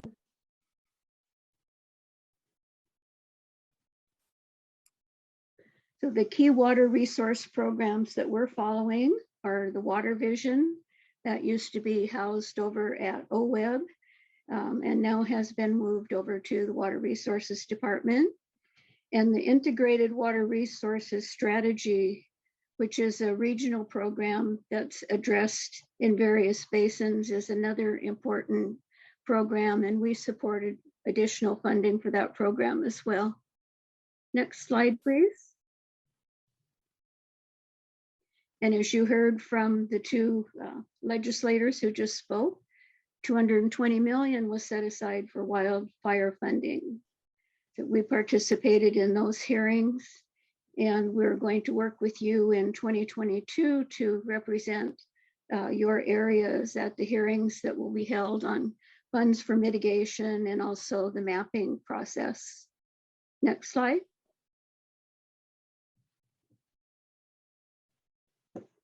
And in addition to ODF, the Oregon Department of Forestry has, OWEB was granted about 15 million for work. 10.75 million will go to riparian and upland restoration and protection grants. So all of you will be able to apply for those. And then 5 million additional funding is going for floodplain restoration and reconnection. So those are grants the districts can also take a look at. Next slide, please.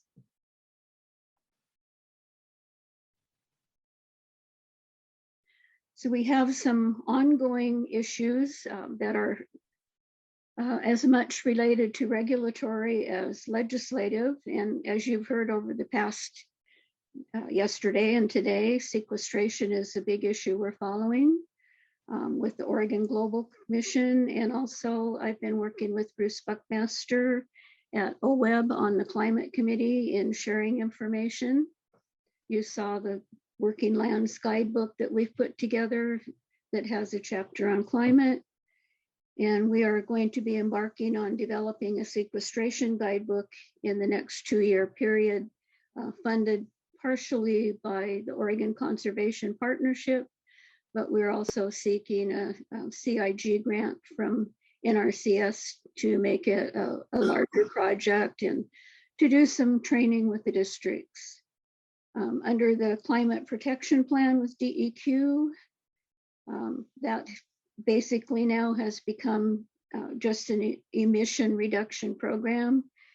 As you heard in the last discussion, sequestration was thrown out of the process, although it had been supported by a lot of people all the way along.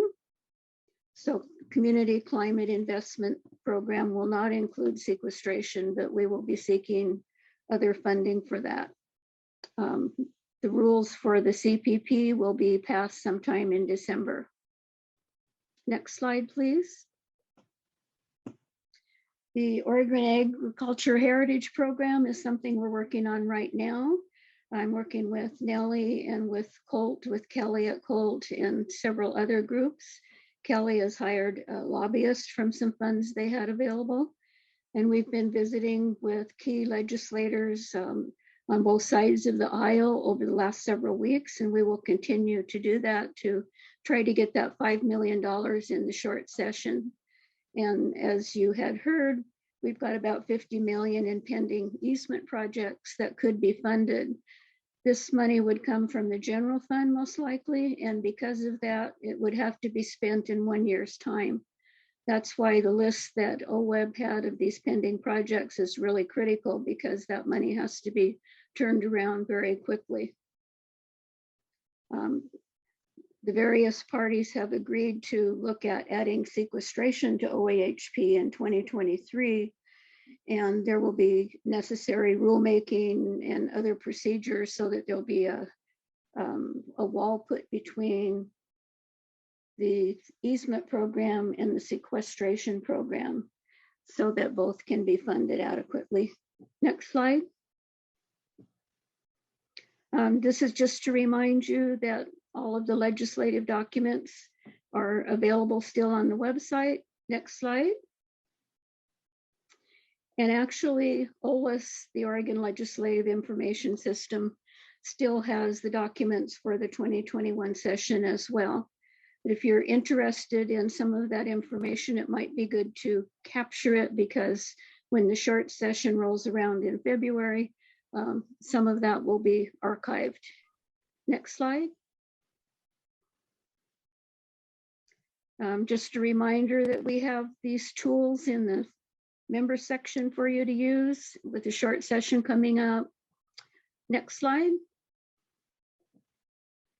And this is just a note for you to keep in touch with us as we continue on through the process. And that's something that Stan will talk about later, what's coming up. Next slide. So I thank you for your time, and you know where I am and you know how to get a hold of Stan. So would love to hear from you if you have anything to share with us. Thank you. Okay, are there any questions for Jan on what she was talking about? Ah, here's one. Oh, I love this question. It's from Nancy Hamilton. Please let us know how we can help with advocacy efforts. I am always looking for more people to become a member of our advocacy committee. As I mentioned yesterday in the business meeting, we probably have a dozen or more people that are on our committee list, but quite frankly, it boils down to about 5 to 7 of us who are doing the lion's share of the work here. And it's a lot of fun and very rewarding. You get to see a lot of what's going on. So paying attention is one thing. I will talk a little bit more in my next presentation about how you can interface with OACD, so I will get into it. But definitely want to use this opportunity to champion, join our committee. And then also we do send out messages when we need help, like when we ask you for sequestration in the DEQ program, we got about 17 letters from different districts supporting that request. So thanks. Hey, Jan, at the risk of scaring everybody off, I think it might be kind of interesting to say a few words about what happens at the beginning of a long session when all the bills are dropped on the floor, and what it takes to sort through and figure out which ones are important to us. Yeah, and actually that process begins even before the session, because the agencies and the legislators all have deadlines by which they have to submit their bills. And we start seeing a few of them in draft form, but actually at the beginning of the session, there were 2,500 of them dropped within a short period of time. Less than 2,000 actually made it to any committee. But what happens is we get a copy of the bill. We have to sort through all of those bills, read them enough to know what they're about, and then categorize them on our list. We started out with far more than 42 bills when we began our list, and got it winnowed down eventually.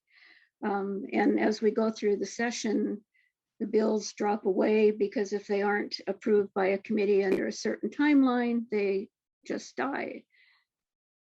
You might want to add more to that, Stan. I'm just saying that I think it's a whirlwind of a process for a couple of weeks when, you know, a couple thousand bills drop down and you got to identify which ones might be meaningful to OACD, and then to start developing, do we agree with them? Don't we agree with them? Do we want to amend them? What are their chances of going forward? There's a lot of thought that goes into that process during the legislative session. I think it's fascinating, and once again, I encourage the help next time it comes around. We also have weekly meetings with OWEB. They follow all the bills more than we do, because they have a broader expanse of interests. So we meet with them weekly along with the other Oregon Conservation Partnership partners. And that helps us all keep up to date. Okay. Well, I think that makes for a very nice transition into our next segment here. Next, we're going to talk about working with OACD and the legislator. And I've put together a PowerPoint that, I'm going to try to share it here. I've seen other people have issues, so here we go. I saw you practicing at lunchtime, so yours will probably work. I don't know. One of the things I found is when I put it up, my view of what's happening here with the chat forum and everything kind of disappears. So Jan, if you could monitor the chat and Sure. See if questions come up and stop me and so forth, I'd appreciate it. All right.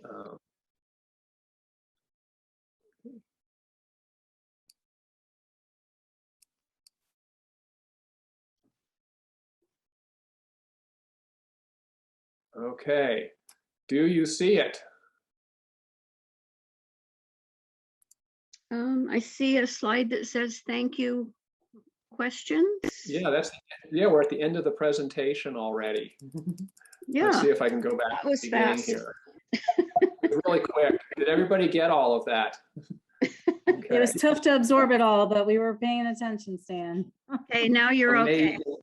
Amazing audience here. Okay, I'll start through it. This will take about, I'm guessing 25 minutes to get through it, and then we'll move into our break right after we're done here. So the topic here is working with OACD and the legislature. And there are sort of three areas we're going to talk about today. Working with us to move legislation, and then a little bit about getting to know your legislatures. And third, preparing your district so that you can act quickly and nimbly and be as helpful as possible. Focus here is really on Oregon, but you can extrapolate that for federal legislation if you find yourself involved in that. Okay, bringing issues to OACD. It is really important that OACD, and particularly our advocacy committee, knows what the rest of the members want to have happen here. And we have in the past sent around a legislative and rulemaking issues submittal form. Right now that form is posted on the OACD website, and I believe it's also posted in the conference materials here. We have sent it out to all districts about 6 months before a long session begins, and asked for input, and then we've collected it. We haven't got very many of those back when we send them out, and we would like to receive more so we know what people want us to spend our time on. But you don't have to wait until 6 months before the session begins. You can grab that form and fill it out and send it to us anytime. Actually, the sooner we get it, the better, because 6 months lead time on certain issues is not very much in doing the groundwork it needs to take to move some new initiatives. And if you don't like forms, you can just always pick up the phone or send an email to Jan or to me, and we'll take the input that way too. But basically, here's what the form looks like. It's really simple. Who you are, is this legislative or rulemaking, your contact information, and the second half of the form asks a couple of key questions here. Please outline the concept or need. What do you want to have happen? And give some thought to who would give some thought to why is the change needed. If we're going to sell something, that why is pretty darn important. And we want to know who would oppose and who would support the concept. We need to know what we're up against in moving something forward. Now, you may not know all those, but give your best guess at what you think about those questions. And then a couple check boxes are down at the bottom here. Is it amending law, a new law, or is it a rulemaking issue? And that's all there is to the form, so it shouldn't be too difficult to get it to us.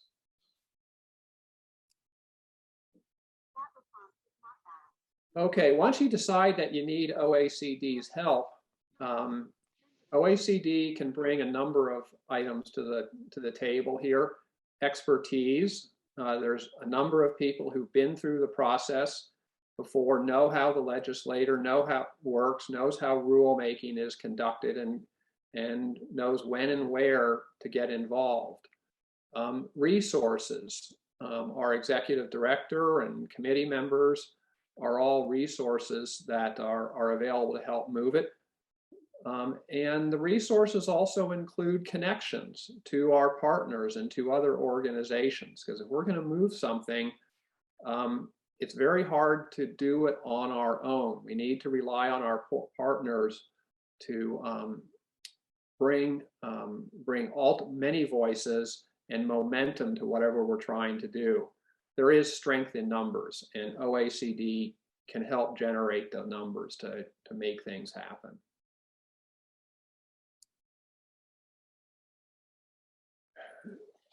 I put this in here because it's kind of going back to what is the problem you're trying to solve? Why do we want to do it? I call this defining the ask. What are we going to ask the legislator to do? And it starts out with some of these questions. What's the problem? You may have a solution in mind about this is how it gets fixed, but there may be many other solutions that are out there. So what are the alternatives? An alternative is always do nothing. If the problem isn't big enough and the workload is too hard to carry it, do nothing may be the right answer. Sometimes the answer may be through rulemaking. Sometimes folks think, oh yeah, we got to change the laws on this. but there might be enough flexibility in rulemaking that can be run through one of the natural resource agencies in the executive branch. And that might be the easier and better and more expedient way to go. And then, of course, there's trying to run some new legislation there. Consider the urgency. How important is it? Consider the effort involved. Mobilizing a big effort can be very time consuming. Consider the likelihood of success and unintended consequences. When we think about changing a law, basically you're going to submit a proposal that opens up a section of the existing laws to discussion. And that means any legislator can take that discussion or that proposed change and twist it and turn it in any way they want and try to use the vehicle to get what they want. And we may end up with something that it's not what we wanted, it's exactly the opposite of it. So be very careful about unintended consequences when you decide to go down this path. And again, consider your allies and opponents and consider the relevance to OACD. Is this an issue that is a top priority to OACD and its members?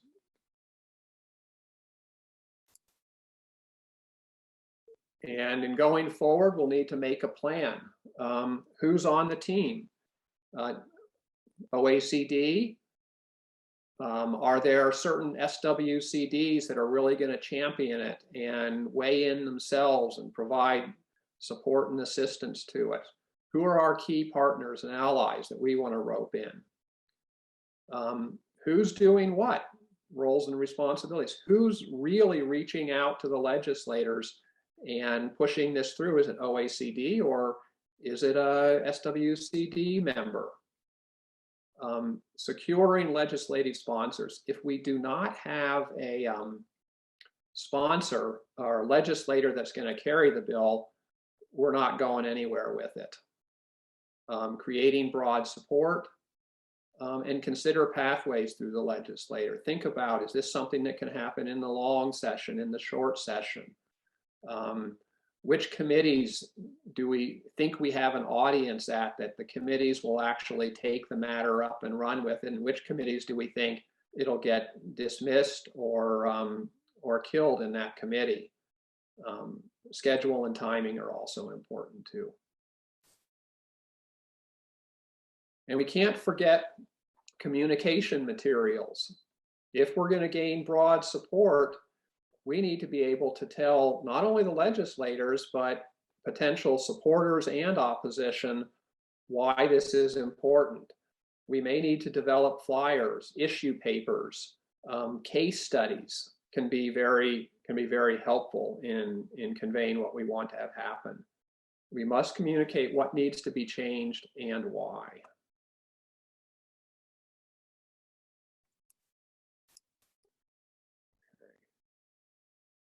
And once we've done all that, then it's time to engage. Again, we secure the sponsors, we meet with our legislators, partners, stakeholders, preparation of the legislative concept.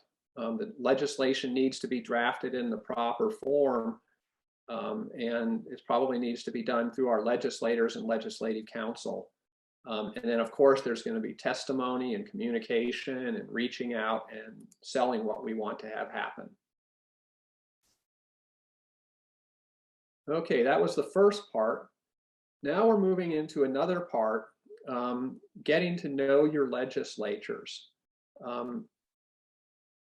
If we want to be effective, we need to know as many of the key players as possible in the legislature, because we'll need them as our allies to carry bills, to support through them, to get them heard in committees.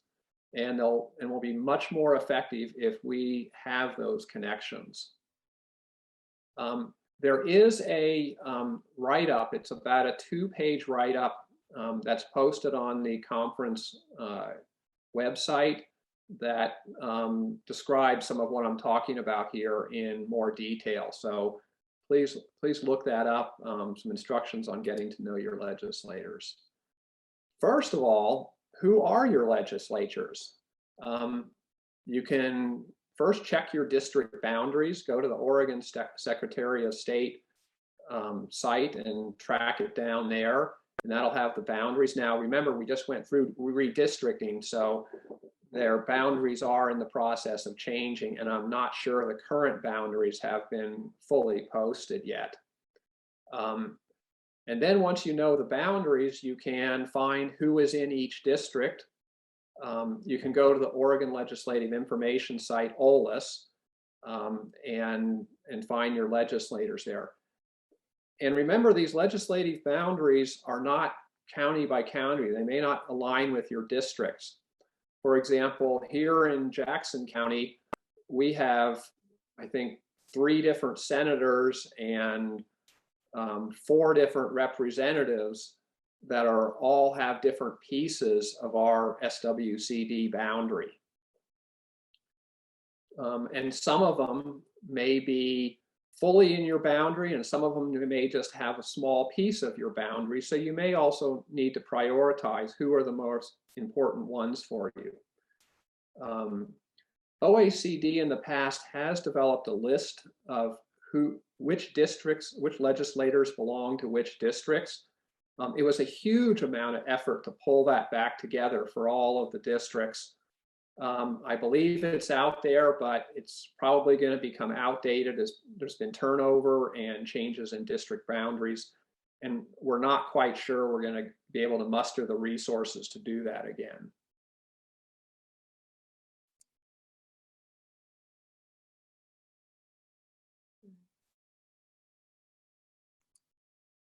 Oops. Okay, then getting to know your legislators, find out what they're about.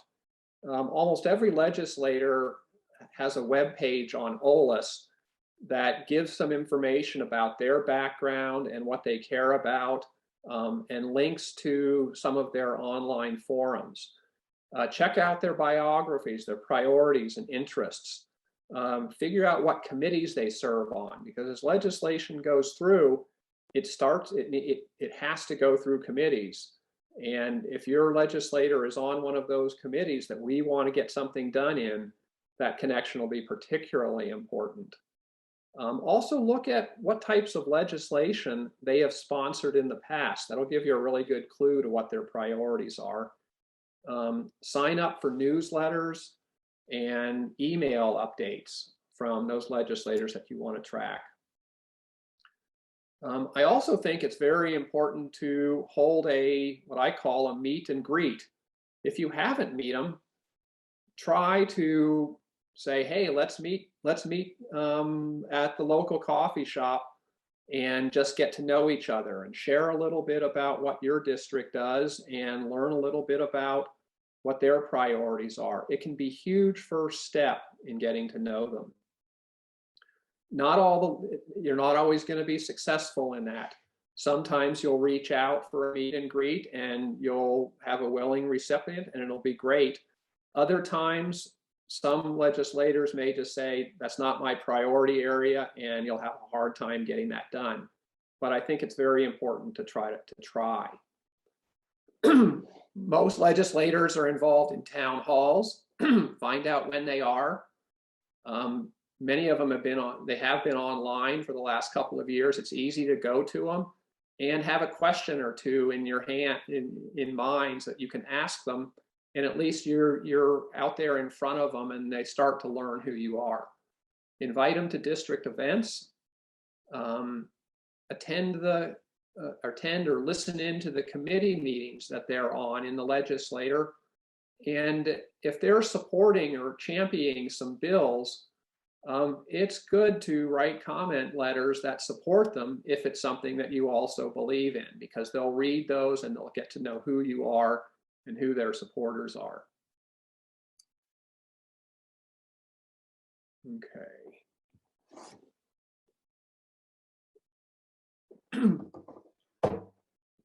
Okay, the next thing is preparing your district. And again, if you go to the conference website and on the OACD website, we have a model advocacy policy available on the website.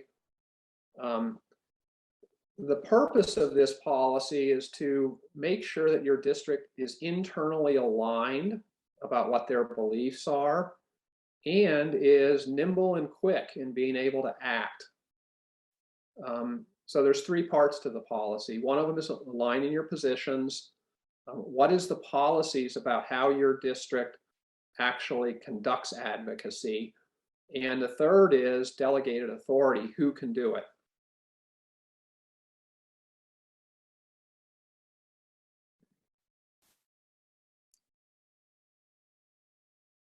Okay, the first piece there is position statements. Position statements reflect the positions of SWCDs. OACD does have a full set of position statements we're going to be talking about at the end of the day here about the possibility of updating them. And SWCDs can adopt OACD's position statements for ease of implementation. Or if you really want to, you can develop your own position statements, or you can modify OACDs.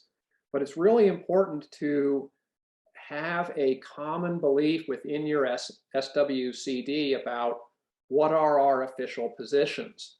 Because if you don't have that, it's very hard to go out and delegate for people to go and advocate with confidence that they're representing the district effectively.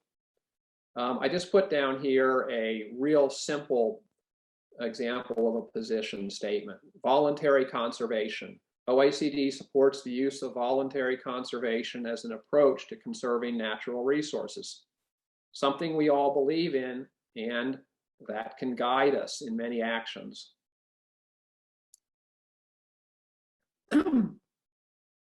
Okay, so back to the model advocacy policy. It's intended to be adopted by SWCDs to streamline their advocacy efforts. And it basically divides advocacy into three categories: political campaigning, lobbying, and other. And there are very different state laws and requirements for political campaigning and lobbying that you really have to pay attention to, particularly the do's and the don'ts around all of those. But then there's an other category, which is regulatory or dealing with your local governments, which are much less restricted by state laws. We put out a version of this in 2020, and we championed it in several webinars for folks last fall and early last year. And we really didn't have many takers. And we got some feedback that maybe the model was too long and complicated, and it just kind of people's eyes rolled at it. So we've reformatted it here in the last month or so, basically the same content, but hopefully a little easier to read format for people to go with. The third part of preparing your organization is delegation of authority. Who can speak on behalf of the district? Is it the district manager? Is it the chair of the board? Can anybody else do it? Are there certain situations where some people can speak but other people can't speak for your district? And then when they speak, what positions can they take? It goes back to the position statements. And if they speak up, how should they communicate back to the district? And this is all important to have this nailed down, because actions in the legislative proceedings can happen very quickly, and we can't wait for the next SWCD board meeting for everybody to bless a letter before it can go out. We'll miss our opportunities. And so that's really the bottom line of why districts need to implement something like this so that they can be helpful and be nimble and quick. And that's the end of the presentation. I'm going to stop screen sharing here and see if we have any discussion or questions on that. or any thoughts? So there are not any questions yet in the chat box. Okay.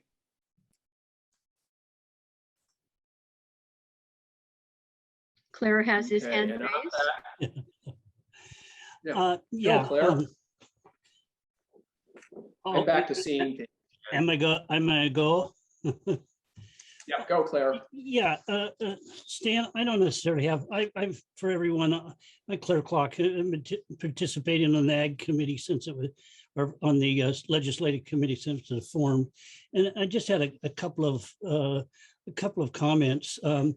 The idea, Stan mentions case studies, and one of the probably the most powerful case studies that any one of you, not just representing your district, but representing yourself, if you can make a letter that comes just from you, not necessarily, and you can also, you have your district that comments too, but just from you is a really important thing.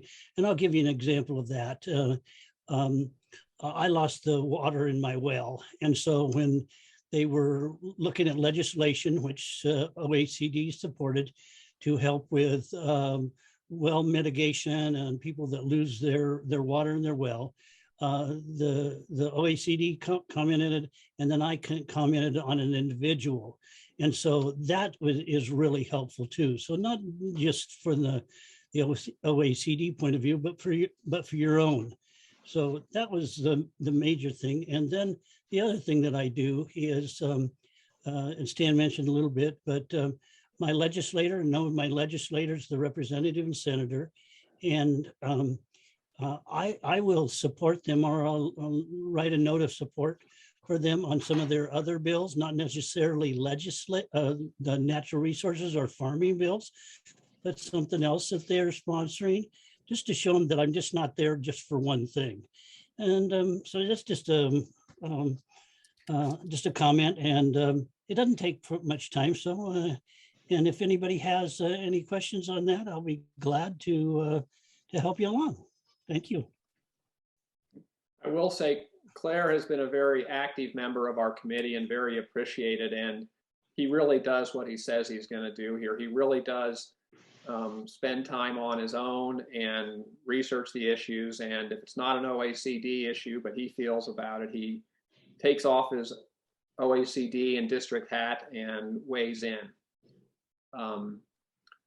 Let's see, I have a question here. Can someone with no legislative advocacy experience be useful on your committee? That's an easy answer. Yes, yes, and yes. Because we can always use different opinions about whether a legislative action is good or not. And we need opinions, and we need to ground what we're advocating for based on experience that all SWCD members get from just being out there in the field and seeing what's going on. So even your opinion is important, even if you haven't actually worked in this forum before. And if you come and get involved, lo and behold, you will have experience over time. So I would encourage that.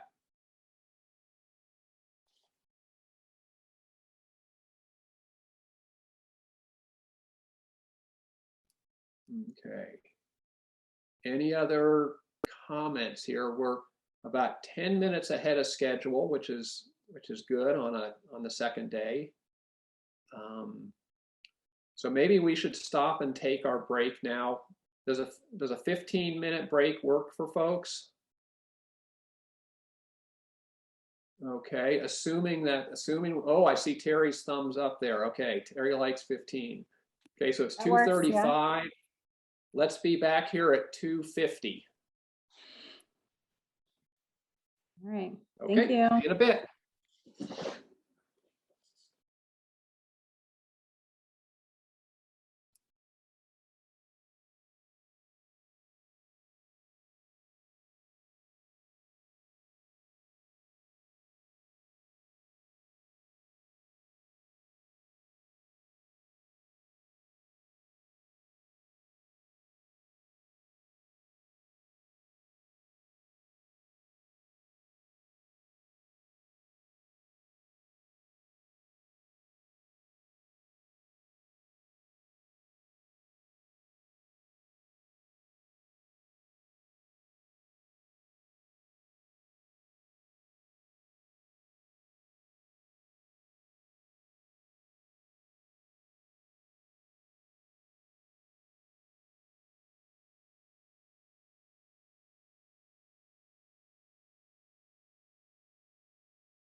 Okay, I see it's 2:50 here and we're ready to resume. The next part of our presentation or of our agenda here today is a case study on moving forward in the legislative process. And I believe this case study, there's been some good work to set some groundwork here, but there's still a little further to go with an exciting opportunity here that has been worked on by Jim Cathcart and Jason Fosera. So really important work, and I'm glad they can share what they've done so far and look forward to seeing where this goes in the future. So Jim and Jason, it's over to you.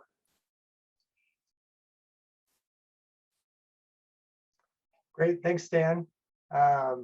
Jim, are you on?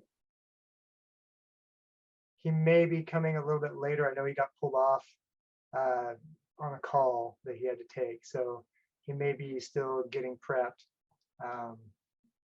So maybe we'll give him another. Would you like to hold out for a couple of minutes until he's here? Could we do that? That would be great. Yeah. Yeah. As soon as he comes on, we'll start up. All right, perfect. Thanks.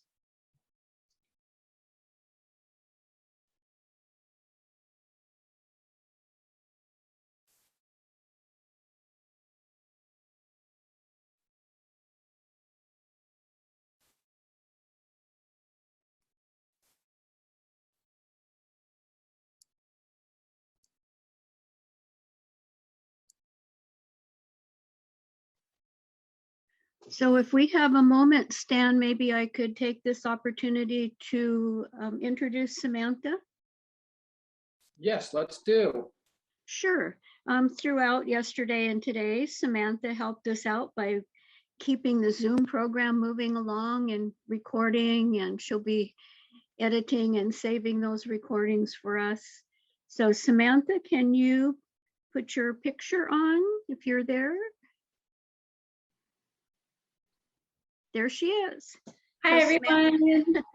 I'm Samantha. Thank you so much for having me, Jan. I've been working as a contractor with Ocean for the last few months, and Jan approached our board asking if anyone would help, and I jumped at the opportunity and have delighted in hearing everything that you have all shared the last 2 days. Oh, thank you again. We'll see Jan, you at Connect, if not before.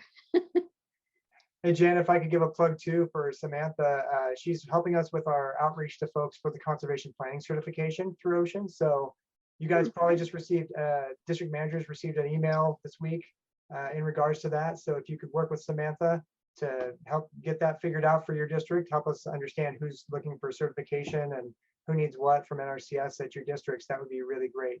Samantha's ready to help and hopefully smooth that process and make it easier for districts to get information about planning certification. So we're excited to have Samantha up and running with us at Ocean. Hey, Jim, are you on the call yet? Nope, looks like we're still waiting for Jim a little bit. Jason, do you want me to take a second to text him real quick? No, well, if we're in a rush to get the program back started, I'm sure he told me he'd be back on in time for the presentation at 3. So. Oh, he's Yeah, probably. we're a little bit ahead. It's not quite 3 o'clock yet, and we're doing really good on schedule here.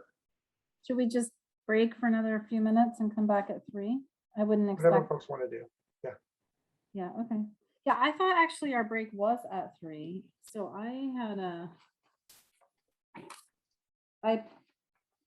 yeah, okay. Oh, I mixed up. Yeah, okay. I have a quick phone call I'm supposed to make. So I'll be back in a few minutes myself. Yeah, the break was until 3. Yeah, We can Okay. hang on until 3. So, yep. all right. I'll be back in a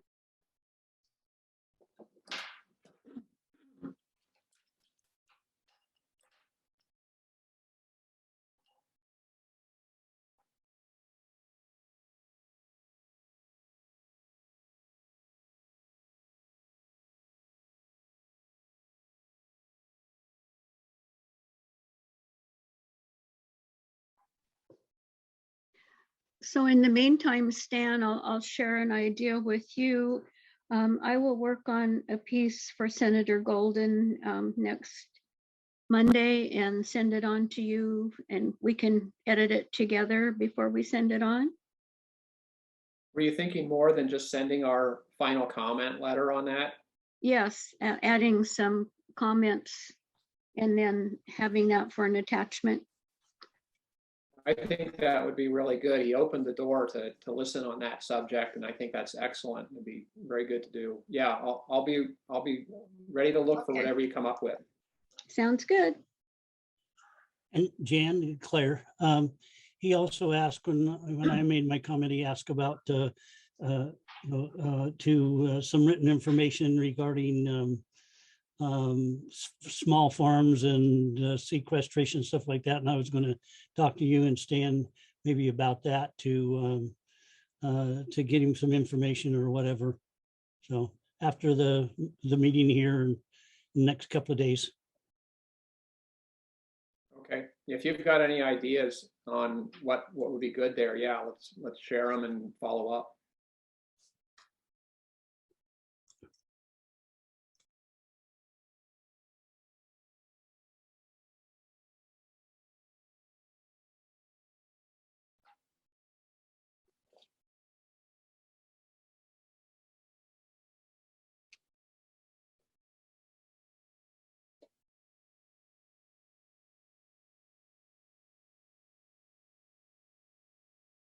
Ah, I see Jim is here now.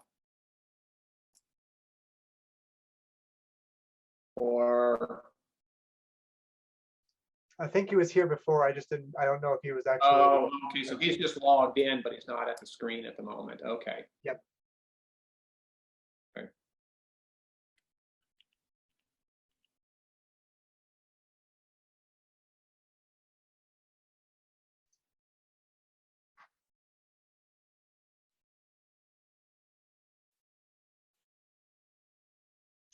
And I'm leading off the discussion. So if we get to 3 o'clock and he's not on, then I could probably go ahead and start just to keep us on track. Oh, there he is. Perfect.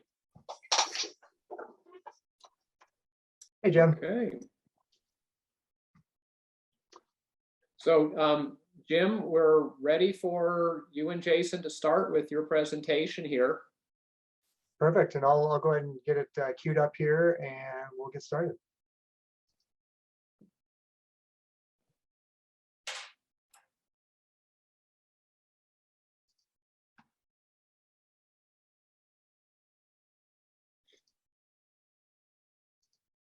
So hopefully, are you guys seeing my notes or are you seeing my screen? Notes, Looks like Jason. We're seeing your notes. Is that better? There we go. You're Okay, good now. perfect. Well, thanks everybody. Appreciate the time to be able to talk to you folks on our case study. Our talk here is the case study on moving forward in the legislative process, really focusing on our work with OECD and as districts to try to make some changes in policy. I'm Jason Passero with Clackamas SWCD, Conservation Initiatives Manager. With me is Jim Cathcart, from District Manager for West Multnomah SWCD, and we'll go ahead and get started here. So our case study is titled Bringing Back Fully Functional Wildlife Tax Deferral Programs. This case study is being used to provide context to illustrate how districts can be effective in policy development.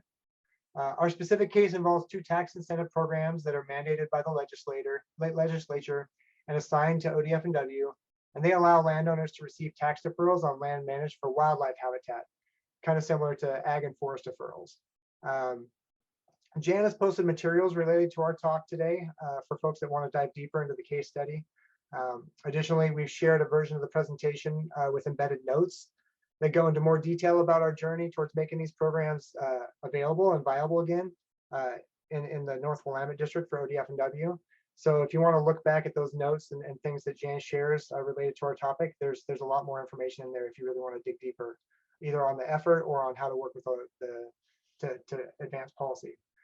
For the sake of time, we've included the flyers that detail both the wildlife habitat conservation and management and riparian lands tax incentive programs, the two programs we're trying to get functioning with ODF&W. Those are posted in the materials as well. So if you want just a little bit more information about those, that's available as well. So I'll jump right in. First things first, we want to share a timeline that briefly outlines the 5-year journey this effort has taken. So really, this all started in 2016 for us. For Jim specifically, this issue of non-functional tax programs was brought to Jim's attention by a board member at West Multnomah SWCD. And then also, a little bit later in 2017, when I was managing our conservation staff at Clackamas, they shared with me how non-functional tax incentive programs, specifically the WHCMP, the Wildlife Habitat Program, hindered their efforts for oak restoration. SWCDs converged on this topic at several Lower Willamette Basin team meetings in 2017, the last of which ODF&W actually attended and shared their challenges with the program. And that was really kind of our beginnings. And so then in 2018, this led to a series of Lower Willamette SWCD meetings, both with and without ODF&W, to chart a course for securing functional programs. And by the end of that year, we reached a point at which further collaboration with ODF&W required a firm commitment from them to partner on a solution. So in 2019, we worked out the details of that commitment and signed an IGA between 5 Lower Willamette SWCDs and ODF&W. That's the foundation of our current pathway for policy development. The SWCDs funded as part of that, the SWCDs funded 2 interns who were successful in consolidating enrollment data for the program into a reliable database, enabling next steps in the IGA. And then, we hit 2020, and for everybody, that's basically a lot of turmoil with COVID, and forced this effort to the back burner for our district and for several of the districts, other districts as well. However, once we were able to resume, we were able to grow our coalition and develop the strategies and materials we'll talk about today, which is our 4-pronged approach. This year, we've continued that momentum, and our SWCD and partner group has met regularly to advance our policy goals. While that involved working with the legislature, it also involved the development of a pilot with ODF&W, raising awareness and growing our coalition. And you'll see here the last item charts our next steps of a legislative hearing that we'll work towards next spring. So we've got some road ahead of us still, and we're making some progress, but we're sticking to our foundation and going through that IGA step by step. And with that, I'll turn it over to Jim. All right, thank you, Jason. This is really an overview of kind of what we're going to hit upon for the remainder of the talk. So the focus of the title was, moving forward with the legislature, a case study. How did we do that? But really, when Jason and I started preparing for this, that's just kind of a means towards the end. The real framework here is policy development. And so what we decided to do is induce out of our experience kind of these key steps we see in developing policy or pursuing a policy action, of which then working with the legislature can or may not necessarily be a part of it. But just a couple of the for those of you who are about ready to fall asleep, the 2 things I want you to get away from our presentation is that all of these above steps may involve working with the legislature in some shape or form. So when you sit down and kind of map out, okay, this is the outcome I'm seeking in my policy. These are the steps that I'm suggesting that you're probably going to have to go through. That's the time to ask, am I going to need to interact with the legislature during these times? the going to the legislature, working with the legislature, the message here is it is not an afterthought. You can't just decide to do it. Oh my God, we need to do that. If that's the case, it's going to be too late, and you're not going to be as effective. So you need to know early on. And so in keeping with that, kind of being prepared is to take advantage of legislative trainings and advocacy trainings like those that have been put on by the Oregon Association of Conservation Districts. I think the session just before ours was touching upon how to work with the legislature and tools and tips that kind of maybe highlighted some of the things that these trainings would give you more preparation for. But you need to be ready ahead of time, so even if you don't think you're going to interact with the legislature, you may find out you will need to. And so having that grounding and having that training ahead of time just puts you that much more nimble to be able to interact. So forecast when you think you might be interacting with the legislature, when you're developing your plan for policy action, and get yourself prepared during the off season, if you will. So when you have to move with the legislature, you have the skills and ability to do so. But essentially, these are kind of the milestone steps that we've induced out of our experience in this case study. The first thing is, and I'm going to go back through, Jason and I are going to go back through these, but you need to confirm, what's your end in mind is the term I like. What is it you're trying to do? And confirm that that's needed. This is similar to integrated pest management. Do I need to treat the pest? Yes or no. And if the answer is no, then you can save yourself a lot of time. Is this a policy action that's of importance to me? Yes or no. If the answer is no, you can save yourself a lot of time. Then if it is a yes, though, who's interested in that? And form a coalition. And I use the term collaboration, and I'll get to this when I'm going to do that. The next step is identify the influencers and identify the influencers of the influencers. We'll get to that. Agree to collaborate is another important step. Develop your plan, secure your commitment to the plan, develop relationships, expand the coalitions, affirm and modify the plan, and stick to the plan. So I'm going to go through each of these. Next slide. Okay, so confirming the policy action needed. For us, it was bringing back fully functional wildlife tax deferral programs with a specific emphasis on the wildlife habitat conservation and management program. And we kind of went through kind of the timeline for this. But these were the sub steps that, it was important to us. It was important to other SWCDs. We engaged the decision maker, if you will, ODF and W. It was important to them. And we achieved a consensus that this was a shared priority worth working on. Next slide. So we formed a coalition and initial collaboration. And so when you're doing that, no good idea goes unpunished. So this was West Multnoma's idea. And so we got, thought it would make sense that we lead the effort. Clackamas was very strong about this. And so it turned out, Jason and I agreed to kind of co-chair this effort. We got people to support us, wanted to join us, and we expanded to the riparian. We expanded the idea to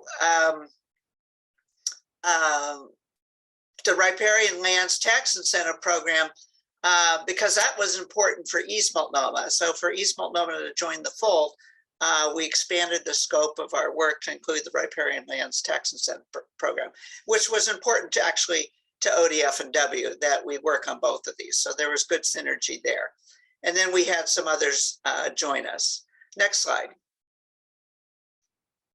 So then identifying the influencers and the decision makers. So we identified the decision makers early on. That was Oregon Department of Fish and Wildlife, but it was they're a complicated organization. There's the field units, in this case, the North Willamette Watershed District, and then there's Salem headquarters, and there's like agencies within agencies, and they know who's really pulling the strings here. So we made sure we engaged both of those. We identified the district wildlife watershed manager as a key influencer, an internal influencer, even though the decision maker technically was management staff at Salem headquarters for ODF and W. And then who are those who influence the influencers? Those are key. So I never did get the time to figure out, but you can draw these networks of who influences who. And that's not a bad exercise, because you want to get to the point like, who do I know and who do they know? And who do they know? Who do they know? And it finally might get you to the person that you need to be influencing. So we identified a key internal influencer, and that was the North Willamette Watershed District. We identified the Oregon legislature as a primary influencer from talking to the decision maker, that the whole reason why they weren't available was lack of capacity, lack of resources. And the only way to get that was through the legislature. And then we identify, well, who influences the legislature? Who has the ear of the legislature is a better way to put it. So who are those secondary influencers? And and well as related topic. So the Oregon Conservation and Recreation Fund Advisory Committee is important because they're centered on non-game habitat, and the strategy and our issue is centered on the strategy in terms of wildlife. And it turns out said board member that gave me this idea actually serves on this advisory committee. So there's some dots that connected really nicely. The Willamette Partnership, very, very experienced with working with legislatures in the Willamette Valley. So it would be great to have the Willamette Partnership as an ally. And Pacific Birds Habitat Joint Venture was another key influencer once we decided to center this on oak, and you'll see why we did that later. And then, then identify tertiary influencers, those who influence the secondary influencers. So you can kind of go on and on, but you get the point is sometimes you can't go direct to who you want to speak to, but who can you go through and who can be your ambassador? Next slide. Agree to collaborate. So I had the pleasure of working with assistant state forester way back in the day in the early 1990s. His name is Ray Craig. And Ray gave me the best definition of collaboration. And collaboration is when you work to help the other person succeed with the expectation that they're working to help you succeed. So in the purest theoretical sense, I let go of all my needs and my agendas and my wants, and I totally wed myself to the other entity's needs, agendas, and wants, and put my shoulder in to achieving those for the other organization, with the caveat that they're doing the exact same thing for me. That is true collaboration. It's different than coordination. It's different than partnership. This is actually, you're really working for the other, and the other is really working for you. And together, by doing that, your needs are met. And so that's kind of the spirit, been the spirit of our work with Oregon Department of Fish and Wildlife. How do we get them to succeed? And the firm commitment that Jason referred to was, you need to commit and help us succeed. So we had all the meetings and everything. We went through the timeline, but what came out was a barrier for moving forward was Oregon Department of Fish and Wildlife just had no idea what they had in these programs. And in order for them to even have the bandwidth towards fully functional, they needed to get their house in order. And so we collaborated and we provided them resources through our group and hired interns, and they were placed in ODF and W and cleaned up all their data and their files and everything. So they knew what they had. And so then they would be in a position to entertain moving forward. Next slide. So we developed a plan, and basically we identified these 4 phases. Know what you got, monitoring compliance. That was what I just talked about. That was key to ODF and W. It was really not important to us as SWCDs, but we knew if we didn't solve that for ODF and W, they wouldn't be in a position to help us. So we did that. And then we wanted to implement the program and get new enrollees. That was kind of our goal. And we were offering our capacity to help with some of the backlogs and other barriers in terms of monitoring. And then accept the new enrollees with the phase 3. And then phase 4 was basically work with the legislature to get the resources needed to secure fully functional program. So this was our plan, and it's in that intergovernmental agreement that's in the background materials, if you want to dig into that. Next slide. So then it's one thing to have a plan. Sorry. So did There you it want is. me to? That's it. It's one thing to have a plan. It's another to have an agreement that everybody's committed to the plan. So we did that. We did that in the form of 2 intergovernmental agreements, one internally that we would all pony up our money to fund these interns. And externally, we got the firm commitment in the form of a IGA with Oregon Department of Fish and Wildlife, and laid out the 4 phases of what we're trying to do in terms of how to get there. Next slide. So then we had our little timeout for all kinds of reasons, and it was essential to have this plan when we resumed in late 2020, because we knew where we left off. We completed that phase 1. We wanted to start phase 2, and we lost it half a year. So the decision was, okay, let's combine phases 2 and 3. My point is that we had a firm plan and an agreement to reference, and we could get the agency back on board. This is what we're trying to do. And we then knew we were going to need to go to the legislature sooner because we were combining that phase 2 and phase 3 steps. And so we started looking at who has the ear of the legislature, who has the experience of working with the legislature. And we brought in other partners who agreed to collaborate with us. And we had Willamette Partnership join us, and then we brought in Pacific Birds Joint Habitat, and Pacific Birds Joint Habitat actually connect us to the regional Oak and Prairie Leaders Group. And the reason for that is that we saw oak woodland conservation as a poster child for the need for the wildlife habitat conservation and management program. We also said, okay, we need the support of the Oregon Association of Conservation Districts. They're all set up to work with the legislature. If we don't get OACD to agree that this is an important issue, we're not going to be successful working unilaterally outside of OACD. So we set up a meeting with the Advocacy Committee, which went really well. There you'll see our staff paper we developed for that meeting. I joined the advocacy group, again, collaborating. I'm asking them to help us. They need help on other fronts. So I said, yeah, I'm going to help you with some of the forestry stuff and the wildfire stuff the best I can, and join the committee. And they agreed to put it on their docket, whereas otherwise this probably wasn't going to be as high as a priority for them.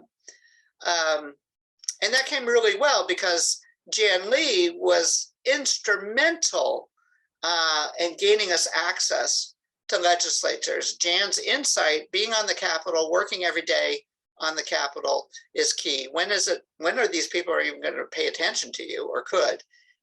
When is it that there's no hope that they're going to even pay attention to you? And how to set up meetings, new staffers, this stuff Jason and I wouldn't do. It was a game changing, Jan's involvement. Yeah, and then we could track also, take the whole advocacy committee is set up for legislative tracking. I think it's maybe gone over a little bit prior to this session. So, and then we expanded, I don't know exactly how this happened, whether it was just through chatter but Clint Nichols over at Jackson Soil and Water Conservation District said, hey, this is something that we're dealing with. Can we join your effort? And we said, yes, that'd be great. So Jackson SWCD joined the effort. Next slide. So then, is it my turn to hand off now, Jason? Actually, no, you're on a roll. Why don't you go ahead and close it out?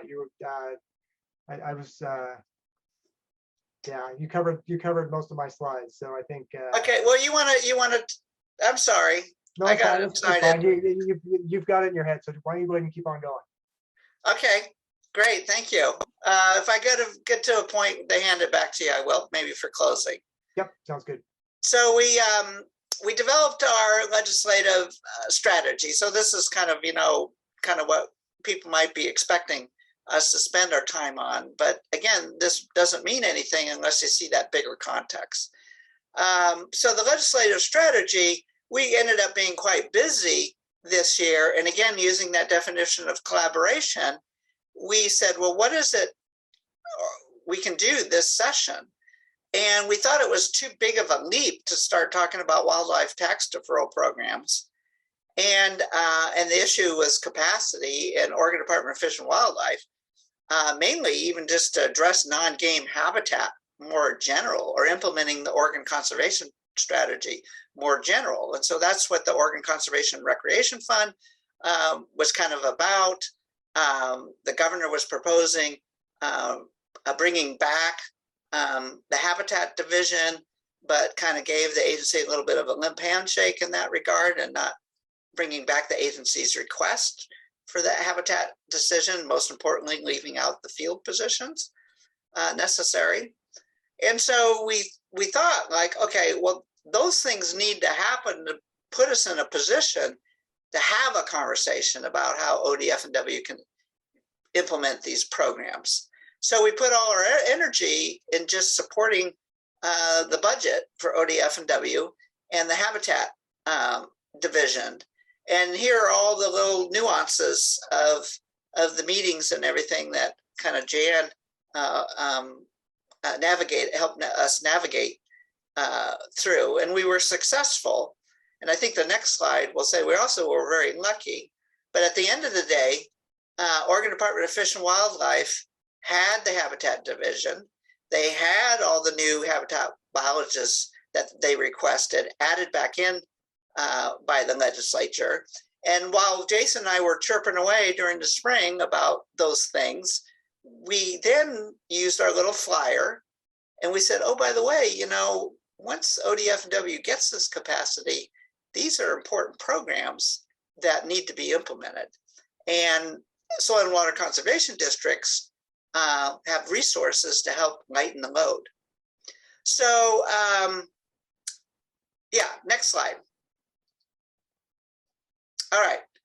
So Jason, I'm going to turn it back to you because you were very involved in the pivoting and this aspects of it. So thanks for letting me indulge. Yeah, no worries. Get excited. As you can tell, practice might make perfect, but imperfection might work better. So here we go. Jason, back to you. All right, thanks, Jim. So our first pivot, the need for an informational hearing. So, there was a lot of, we want to make sure and address any misinformation about the need for wildlife tax deferral programs. There are certainly differing opinions out there as to whether it's needed, whether the existing ag deferrals cover what's needed or whether they don't. So we wanted to really address that misinformation that was out there about the need for these programs. Because if they're not needed, right, why would we be asking the legislature to make sure that ODF&W provides capacity for them? So really getting rid of that misinformation is going to help our case in the informational hearing. And we hope that's informational. That's information that the legislature can maybe put aside some misinformation and misconceptions about why these programs are important, and also help them understand what's happening in the field. I think what we heard a lot from the legislators is that they like to hear what's going on and the impacts as they directly impact customers and their constituents. So that's certainly something we're going to need to address. We adopted Oak Woodlands as the poster child for WHCMP because it's a really important priority strategy. And it's one that's really near and dear to the lower Willamette districts. There's several initiatives going on, and these things, all the oak woodland conservation opportunity is on private lands. That's who our bread and butter is, who we work with. And it just doesn't fit in the ag and forestry deferrals. We trying to fit a round peg in a square hole. It just, I know that conservation, specialists in Clackamas really have a hard time when landowners, ask them questions about their deferral, and we really don't have a good answer for that because oak restoration doesn't really meet the rules as they're written. So having this as a tool is really important. And it's costly to landowners. All of this opportunity for oak restoration isn't going to provide any economic benefit for landowners. So having some way for them to cover costs or have a little bit of revenue, if that's the case, these things are expensive to implement. So these programs are really important for them to have some revenue and not just take on the public good on their own personal burden. So yeah, those are some really key issues that we want to make sure that these things are in place, and that's why Oak Woodlands was a great poster child for this. And then it shows how the districts can leverage our capacity to lower the burden on ODF and W to do this, because we're already out there doing it. It's not an additional cost to districts to provide plans, wildlife plans for landowners on oak properties. We're already doing that work. So our second pivot is our legislative strategy for 2021. For our phase 2 in our IGA, monitoring and compliance was really blocked by a lack of capacity from ODF and W. So the budget outlook, it looks better for, with the governor's budget or with the original legislative ask from the Department of Fish and Wildlife being restored after the legislature supported the full budget.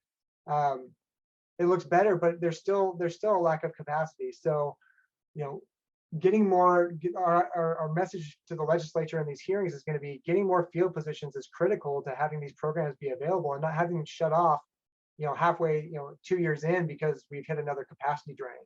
Supporting the capacity for these programs continuously is going to have landowners trust them. Those programs are going to be available, and they're going to want to, seek out, and we need those programs really as another tool. So, that's another big second pivot for the legislative strategy we have going into 2022 as well. Supporting the habitat division really is the structure for that, and getting those field positions. We knew, going to asking for additional field positions, if those weren't even going to be approved, was going to just be a non-starter. So. So where we got lucky, it turned out the legislature had plenty of money to work with this year. As you heard the legislators mention earlier, that influx is not going to happen, likely ever again like that. So, we have these federal initiatives, or this federal money come in to replenish the budget this year, but that's not going to be long term. So there's these other things that we need to be looking at. Federal initiatives for Recovering America's Wildlife Act has some promise to bring in significant funds. It's a bipartisan bill at the federal level. So we're hoping that comes through, and we'll bring additional funds in that can help fund these positions. Obviously the loss of revenue from the pandemic was lower than forecasted, so that was a help. So yeah, a lot of things kind of worked in our favor, and we got lucky this year. But long term, we really need some more stable solutions. We've got some field capacity that we hope will stay, but we don't want to get complacent. And then we had some really key legislators that were in each of our areas that we were able to work with, that were on the right committees and were part of Ways and Means committees. So, Representative Reardon, Representative Marsh, who you met earlier, being on the Ag and Natural Resource committees, really were a lot easier to get in because they're already in our district, and we already had relationships through Jan and through our district, working with those representatives in the case of Jeff Reardon. And then Pam Marsh is down with Jackson SWCD, who is helping us as well. So it just worked out well that they were all in the same area. Stick to the plan. We worked to help ODF and W succeed in this session. So that was, really the outcome of that we really wanted to see is more capacity, and it was already built into their budget. And they helped us to succeed as well. They agreed to enter into the pilot program to try to get these things back up and running, at least to some point. They've got to address that monitoring backlog that they have in order for them to ever consider accepting new projects. So we really need these things to be working, and we're moving down the path towards realizing the IGA, and we're halfway through, and hopefully we can continue to make that final push. And then we really want the informational hearing to inform legislators and get this on their radar, so that when we make an ask for another position potentially, that they're not hearing about this for the first time. It's already been kind of on their radar, and we're just asking as an extension of the earlier expressed problems. So I don't have anything else to add to that. Jim, any other last thoughts before we see where we're at time-wise? I think we're a little bit over. No, I'm hoping we can carve out some time for questions. Yes, we certainly can. Let's take some questions and open up the discussion.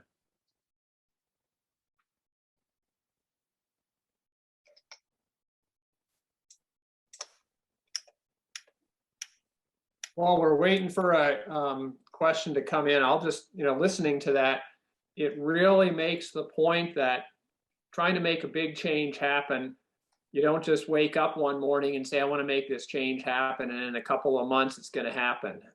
These processes can take time and dedication and sticking with it, and a lot of real thought into the strategy and the steps and the players. And this is a fantastic example of that. I want to, I'm curious. Oh, I agree with that, Stan, first of all. Like, you need to be patient and stick to it. But I also wanted to, I guess, maybe engage with Jeff about in his comment here. Yeah, I was just going to mention that, Terry. Yeah, okay. So landowners who place irrigation rights into an in-stream lease place their farm tax deferral in jeopardy because this lease is not considered an eligible farm practice. These programs might be something that could help in that regard, and that they would have another way to defer the taxes on those. I don't know that, unless they're doing habitat on their entire farm, I don't know whether it would be a total help, but it certainly in the case of really important habitat may be a solution as part of that. Is that kind of what you're getting at, Jeff? Is that this might be something that could work, or are you worrying that this might jeopardize that further? Well, I'm facing this personally, but I'm looking at it from a broader perspective, in the fact that we're in the midst of a 20-year drought. There are water cutoffs all the time. There are abilities to conserve water that improve overall habitat, and at the same time provide water for farmers who are in need of it. More productive lands than I would say my land is. I have no problem with farming.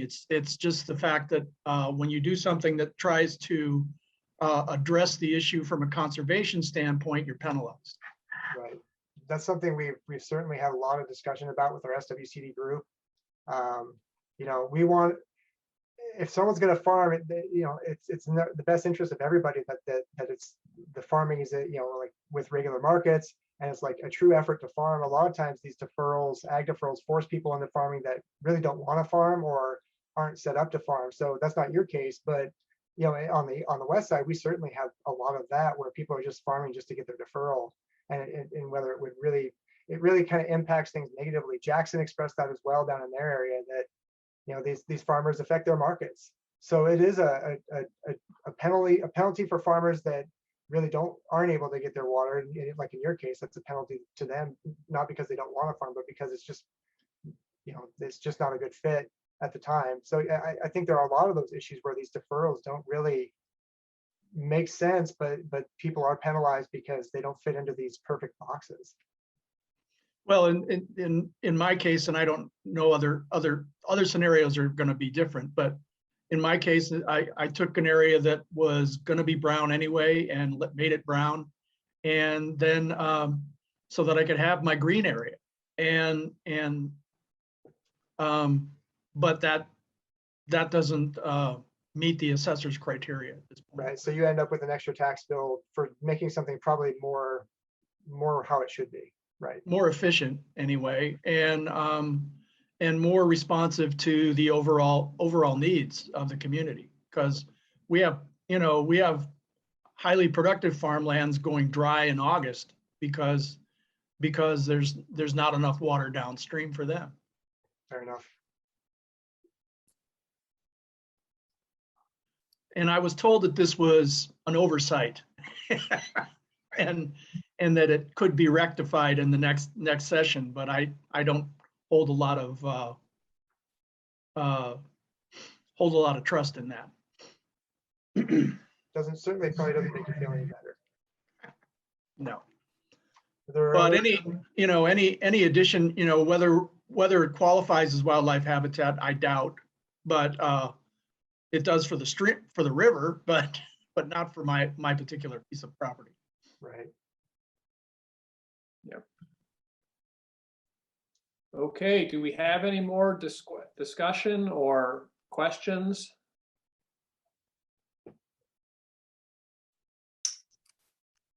Jim? I'll just say something in closing. It kind of gets to, first of all, we've been working on this for 5 years now. And it's very possible we end up getting nowhere. Such is the world of policy development. My goodness. The point is like, gosh, that's for, like Stan was saying, it takes a long time. You just don't wake up and make it happen unless you're part of the Marvel universe or something. And but at the same time, even though this is so lengthy and drawn out, the irony is you can't afford to put off for an hour or a day your next step. So it's very ironic. This is very fast paced, eats up your day, because all of a sudden an opportunity to brief a legislature happens. And you need to do that right then. And you can't say, oh, I'll get to it next week, or engage a partner or whatever. So we put structure in our monthly meetings, but at the same time, it seems like we're working fast and furious and, to make paint dry. It's very ironic, but you cannot put it off to when it's a better time, or you'll miss the opportunity, is my point. Yep.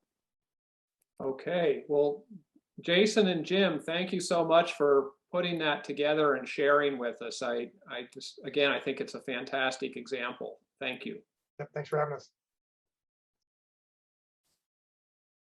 Okay. We're moving into the tail end of things here. And there's a couple topics on the agenda that I'm going to just breeze through real quick, because I think throughout the course of the last couple of days, we've heard most of it. One of the things on the agenda is upcoming actions that we need to be tracking. And the list that I put down here of key ones, I think we've heard about every one of them. The DEQ climate protection program rulemakings, forestry rulemakings from our presentation this afternoon. We've heard lots about implementation of the Oregon Global Warming Commission proposal and water resources, their development of the water future and the integrated water resources strategy and those efforts. We've heard a bit about soil health programs, some of which are going to get started up in ODA. We heard a lot about the Oregon Agricultural Heritage Program, that it looks like in the budget portion of the short session that will probably come up. And we've heard about the Wildlife Habitat and Conservation Management Program just now. It probably won't get attention. Well, it won't get attention in the short session that I'm aware of. But they were keyed up for committee hearings and coming in the springtime and really gearing up and hopefully making something happen in the long session in 2023. So the next item on the agenda there was the short session, and I think we've heard loud and clear that the short session is not place for a lot of policy unless it's really, really urgent. So the information will be limited, but I'm sure there will be things that come up And next week, as Representative Marsh mentioned today, next week there's legislative hearings scheduled for the interim session. And it'll be really telling to see what comes out of some of those, what issues they entertain.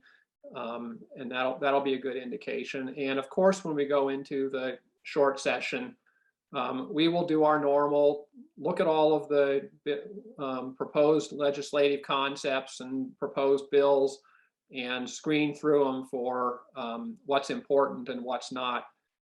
This effort will be much less than a long session, but we will pay attention to what's happening, and particularly Oregon Agricultural Heritage Program. That'll be one we know we want to support going through the short session.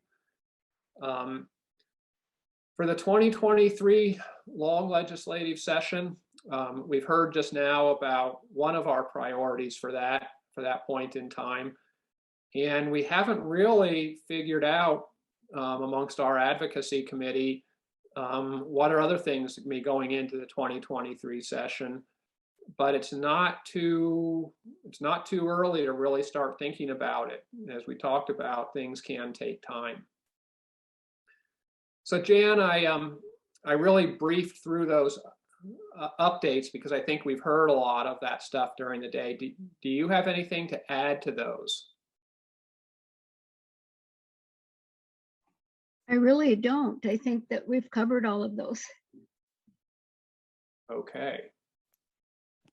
Which will bring us to the last piece of today, which is updating OACD position statements. And I've got another attempt here to throw up a PowerPoint, and let me try to do that.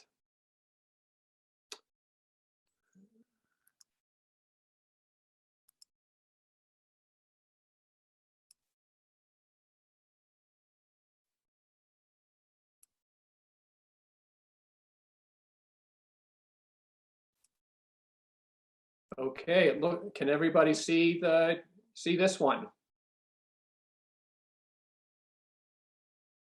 I'm assuming that we're good to go here. Yes. Okay.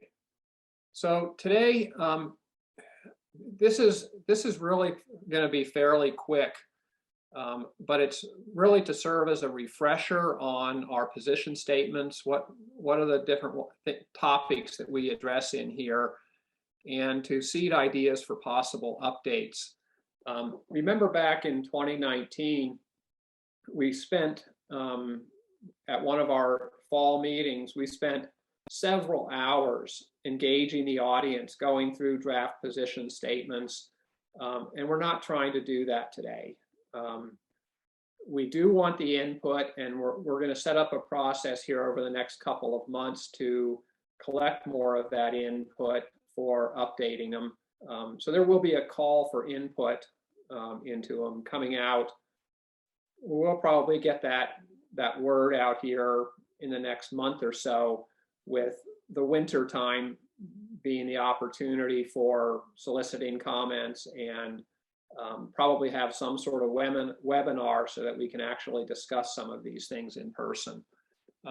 So really, I just want to breeze through these, breeze through our position statements, and highlight some of the things that the advocacy committee has already said, we need a little work here, and we need a little work there. But before I get into that, the purpose of the position statements, again, is to align us on all of our natural resource issues and guide our actions in legislative and regulatory forums. They're there to make sure that we all stay on the same page and that we can act quickly with confidence and not have to, debate. Can we do this? Can't we do that? No, we've already worked it out, and the position statements give us that direction. So OACD did have in 2012 a policy document that had a form of position statements in it.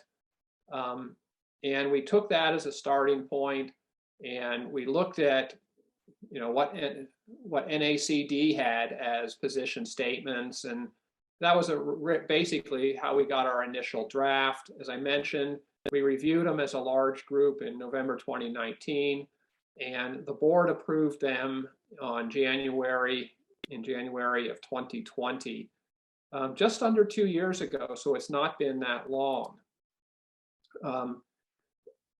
But it hasn't been that long, but we did go through the long legislative session recently. And that was the first time that we really used this set of position statements.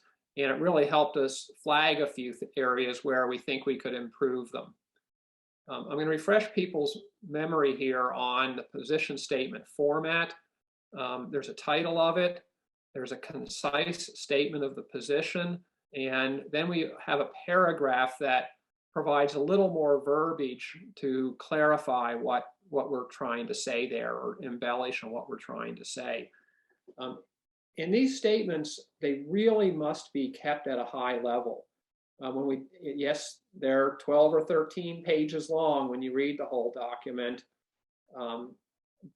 But that's still a fairly high level because we want flexibility. If we try to get into too many specific nuances, it can hamstring us down the road, and it can just be a very cumbersome and unwieldy document.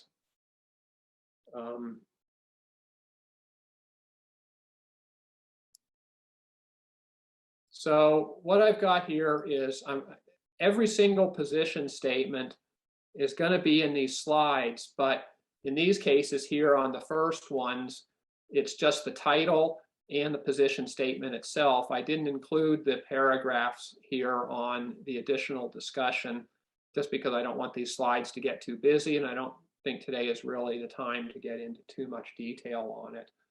On this particular page, you don't see any red lines on here because our committee looked through them and thought, these four here, balanced approach and voluntary conservation, locally led and sustainable practices, there really isn't anything that we think we need to address in them. But as we go on, let's see. You know, here's a few more: partnering and coordinated resource planning, key partners, urban and rural conservation. For example, we need to support both urban and rural. Conservation on public and private lands. We support conservation on both public and private lands. I mean, I really don't see much debate with some of these ones that are up front here. So here's the first one that we think we could use some thought to. It is conservation education. And our position is we support education and information programs that promote conservation of natural resources, and then go into a little discussion on it. But it was brought up that we really need to add something in here about sound science and the types of information and sources of information that we use for our education programs. So that's an area we could beef that up on. Okay, as I'm going through here, and I have some of these red lines here, I ask people just to speak out loud because I can't really see the chat or the hands raised here as I go through, and I'm going really quick, but if any of these lines in red raise any flags for you want to add, just speak up, and we have time to stop and take a couple of comments on these things.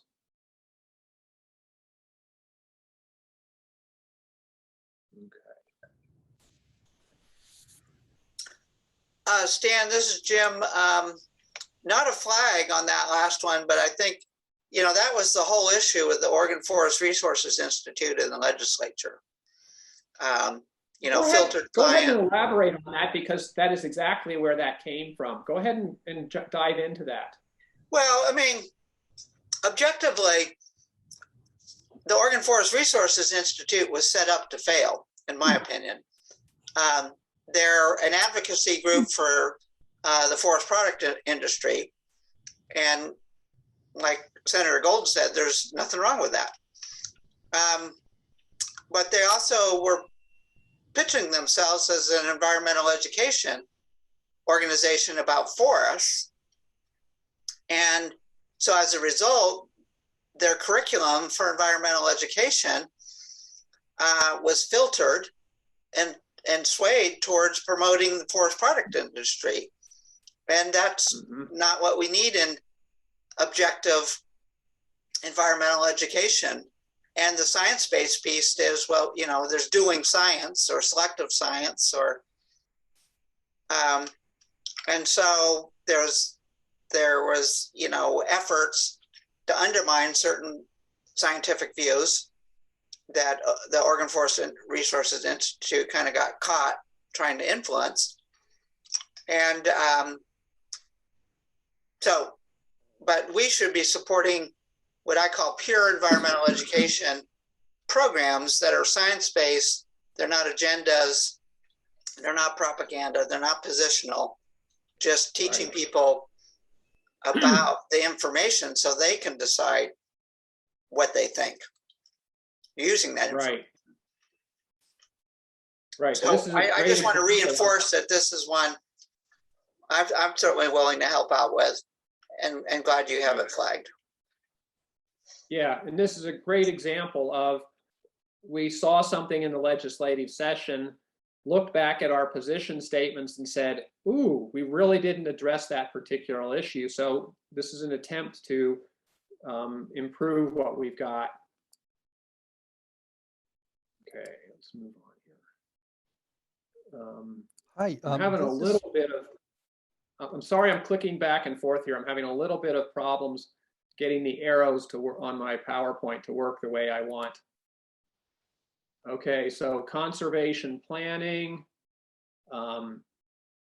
We support planning, we support locally food and food products. I didn't see any controversy there.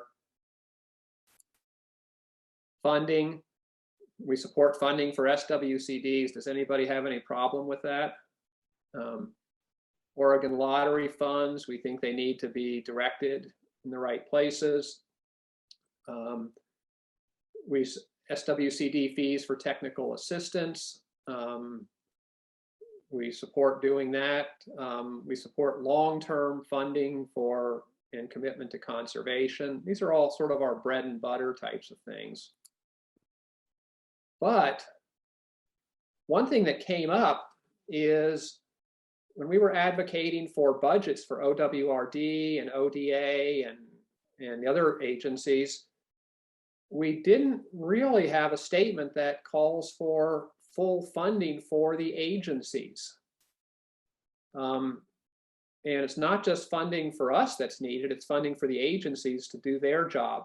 So the thought is we probably need to add a statement here that they need to be funded at a level that can meet the expectations for conservation in the state.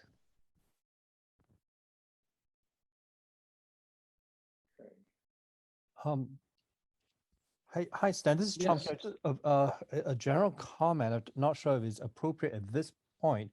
How about funding adaptation program? Because a lot of the work of FWCD and OECD seems to be more in terms of conserving whatever natural resources we have now. But given that we are pretty much locked in for 2 degrees warming right now, and that impact will hit us pretty soon, should we start thinking about how to adapt the use of our natural resources for agriculture, as well as, you know, for the wildlife and so on, that takes into account the fairly significant change in the climate that is coming down the pipe pretty soon? Where should we put this thing? I think that's a really important topic here. And we'll see later on, we have a position statement on climate change down here. And I think that that type of thing belongs with funding and climate change. It might belong in 2 different places. And climate change is something there's a lot of different opinions on that are out there, and there are even a divergence of opinions on how we should address it within OECD members. And so when these position statements were written almost 2 years ago, that topic was approached fairly delicately and tried to bridge the gap on the range of opinions within OECD. But we're at a different place 2 years later here. And we are now focusing a lot on carbon sequestration and soils, and at least that aspect of climate change. And so I think it is time to look at that and see whether we need to beef it up, particularly in those areas. But do we want to go further with our commitments and positions on climate? I think those are great questions. Did that answer your, or respond to your comment? Yes, thank you. Okay. In water resources, water conservation, yeah, we support it. We support BMPs for groundwater. We support better understanding of groundwater hydrogeology, making sure our aquifers are managed in a sustainable manner. Same thing for surface water quality, surface water supply and storage.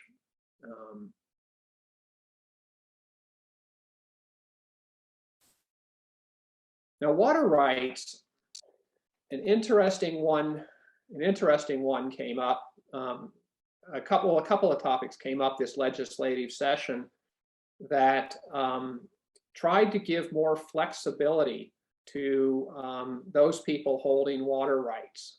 Okay, can you change the use of stored water? For example, that came up earlier in our meetings here. And it does bring into question, do we support such flexibility? Or, because the flexibility means that if you have a water right and you want to do something different with it, you kind of get to hold on to it and do the different thing, as opposed to putting it back into the available water supply for other uses. Delicate topic. And in the legislative session on this topic, we kind of held back and didn't weigh in because we don't have a real clear understanding of what OACD's position is on flexibility of water rights. So I think some more thought needs to be given to that. Okay, I'm going to pause there and see if anybody has a comment on that.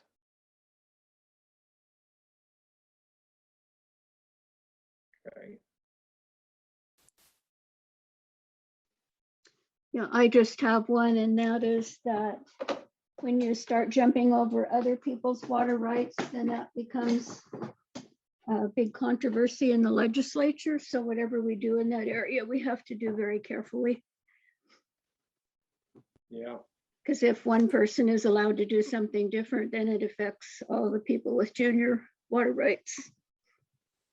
That's right. This is Nancy Hamilton. I would also say that it would be important for us to have an understanding of what beneficial uses means in some common understanding, because I imagine that's not the same for everybody. Mm-hmm.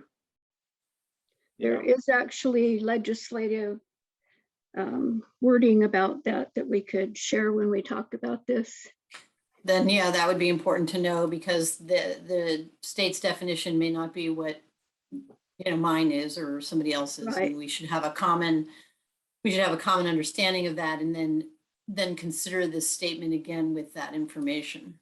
Right. Yeah. Well, for example, conservation is not a beneficial use. And it drives me crazy. You mean, Jeff, that we should look at changing what the definition is? I think it should be included as a beneficial use. Yes. Yeah, I think that is going to be the crux of the conversation, certainly part of it. Yeah. That would be a pretty Okay. interesting conversation to bring to, lawmakers, right? About changing the definition. And it sounds like Yeah. Senator Golden is going to be looking at water right issues. There's been a rewrite of water law in many, many sessions with very little change. Yeah. Yep. Yeah, I think Okay, the so we've more got some- climate becomes front and center, the more what beneficial use of water is going to change as well. Yeah, I agree. Yep. Yep. So as we come on, as I'm going through these things here, and as individuals have thoughts like that, keep them in mind, because we're gonna be out here asking you for your thoughts on it as we bring all this together and hold more discussion. So make little notes as you go through here that you want to dive into and bring up. Stan, if I may, are you also making those notes of or is someone I'm taking trying those to make notes today? mental notes, but it's really hard for me to operate a PowerPoint and write with a pen at the same time. So no, I see. I'm not. Session Okay. is being But if you recorded want though. to capture any of those things and bring them back to our committee, that would be very helpful. And they're being I'm logged trying on. to On remember the, them. they're also being logged on the recording, so they are getting captured. Yeah, Thank we you, can look Jason. back. That's a good point. Yeah. I saw Dean Moberg pop on. Dean, do you have a comment? Yeah, hi, thanks, Claire. Yeah, Dean Mowbray, the other Dean in the meeting. Yeah, I was just thinking, kind of echoing what Jeff Rolla just said. I like the idea of flexibility in water rights as long as it doesn't impact beneficial uses or other water rights holders. So one thing that comes to mind is I know there's been some effort, and I don't know where it stands now, but a lot of the new hazelnut orchards that are going in the Willamette Valley are being drip irrigated, and there's been an effort by some to define their water rights so that they say, well, I've got 80 acres of new hazelnuts, but I'm really only irrigating a 2-foot row, and so and the rows are 20 feet apart, so that's only 10% of the 80 acres that I'm irrigating. And so I should be able to move my water rights someplace else.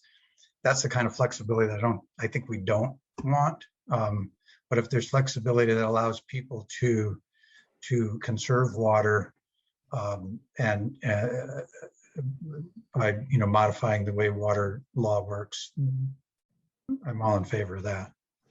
There is a conservation statute that allows someone who conserves water to put 25% in stream and keep the rest, or transfer it, or do whatever with it. So there are some little side roads. You bet, and I think that's a good rule. But the problem is you need a critical amount of water to make that make sense. You can't really do it on a farm by farm basis, especially in small farms. There's plenty of water to be conserved on those farms, but the conserved water right is difficult to verify and transfer, as well as monetize. Okay, well, it sounds like we're going to have some really good discussion on water rights. This is going to be a tough one and a good one to try to work through. Other water resources stuff, there was an idea that we really don't have any explicit statement supporting Oregon water future. Well, we really don't have much in the way of statements supporting policy documents in general, but this is a pretty big effort that WRD is going to undertake. So we might want to add something there.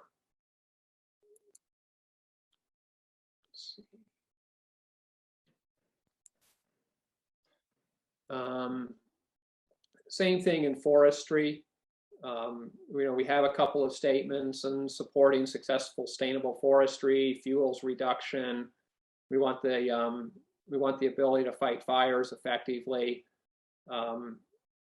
but we might want to add something here about the need to explicitly address new directions in the wildfire programs coming out of SB 762. I think Jeff Golden touched on that this was a start and a lot more is coming with the implementation and follow-on actions and picking up loose ends. So we might want to give some thought to what those are and position ourselves to be able to advocate for them. Science and environmental information, promotion of science, science-based decision-making, environmental monitoring.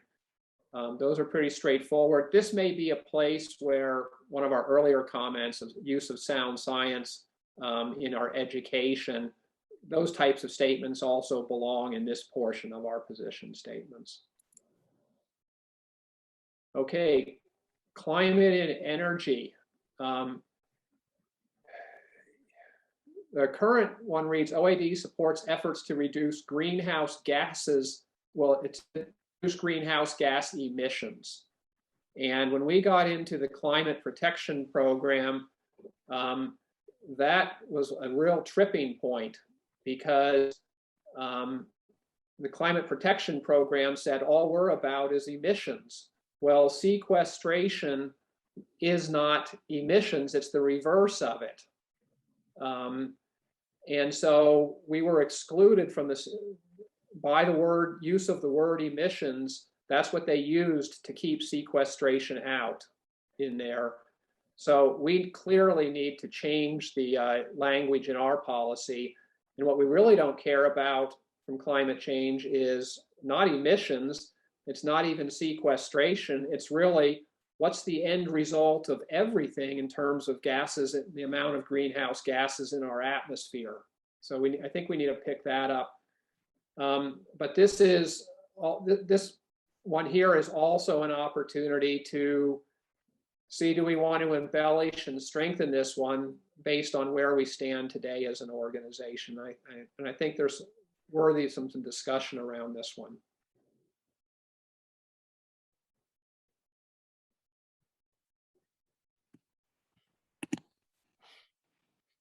What about, I agree. Oh, okay, there, I thought it. I'm back, go ahead, Terry. Oh, I was just gonna say, I mean, we can, maybe we just say reduce greenhouse gases in the atmosphere, including reduction in emissions and increase in sequestration.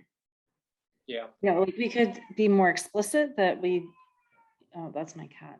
Sorry, like support sequestration, because that is something that we have advocated for, and we want to continue advocating for it specifically. And I don't think that we want to not advocate for reducing emissions, but it certainly makes a lot of sense for us, you know, with agriculture to find ways to also, yeah, to be explicit about sequestration.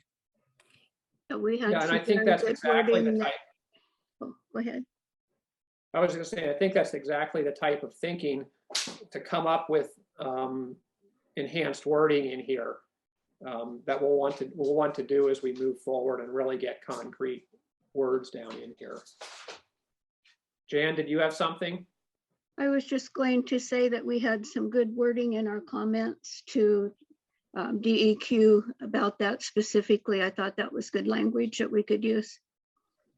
Yeah. And can you sort of repeat what you said earlier about the process on this? Like we're talking about today, getting some feedback. We've got almost 30 people in our meeting right now.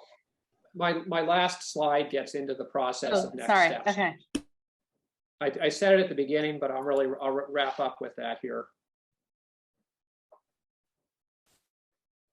Okay, weed and pest management. I didn't see anything in those statements. SWCD board governance.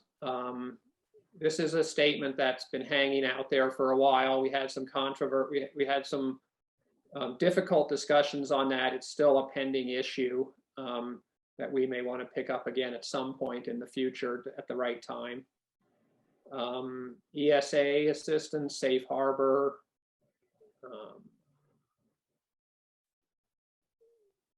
I didn't see anything else there. So here we go to next steps. What our committee has discussed is trying to set up a meeting or a webinar to be scheduled sometime in January or maybe February. We'll get something on the calendar.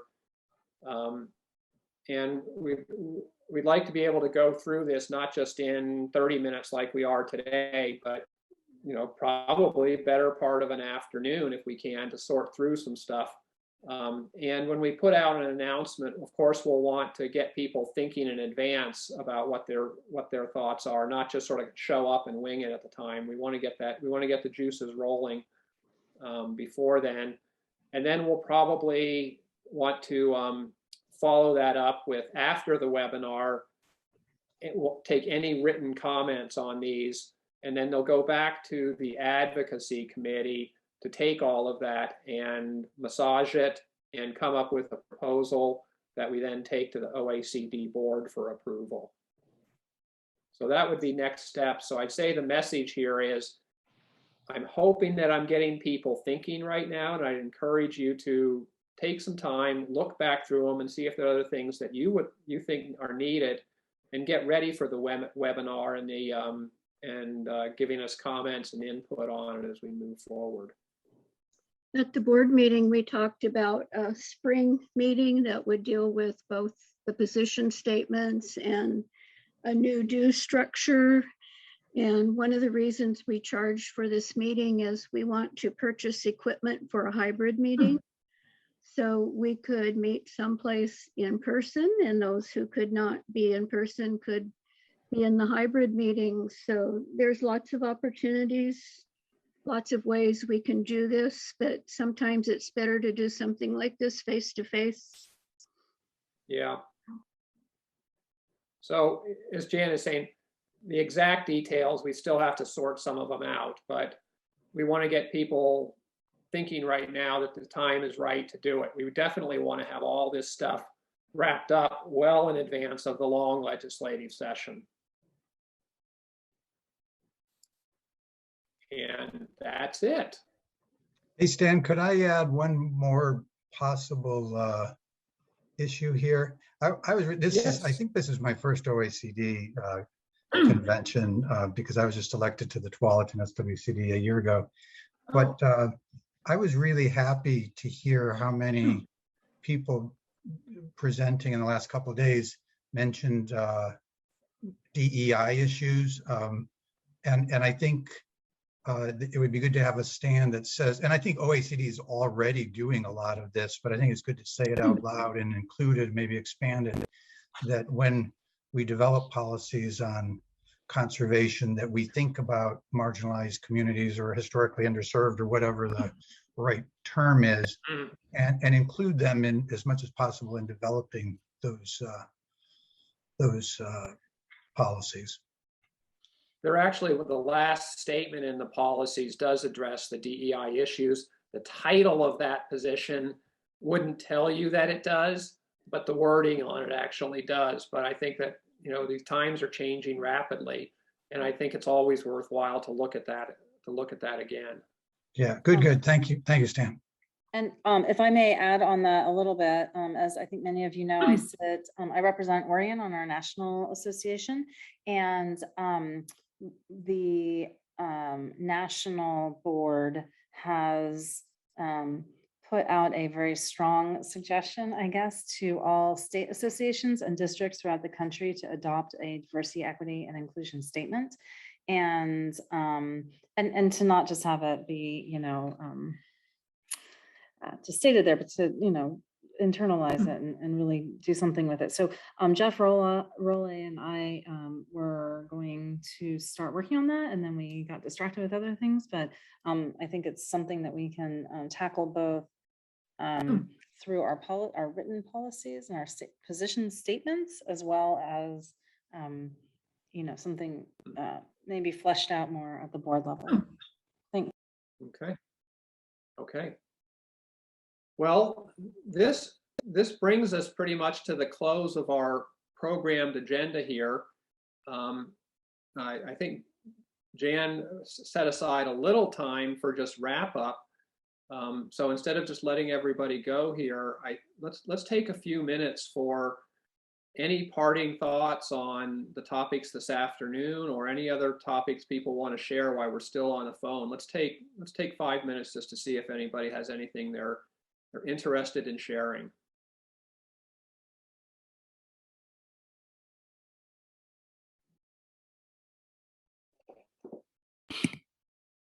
I would be, I think, remiss if I didn't say something sort of on behalf of my district and the work that we've been doing, following up on the diversity, equity, and inclusion topic.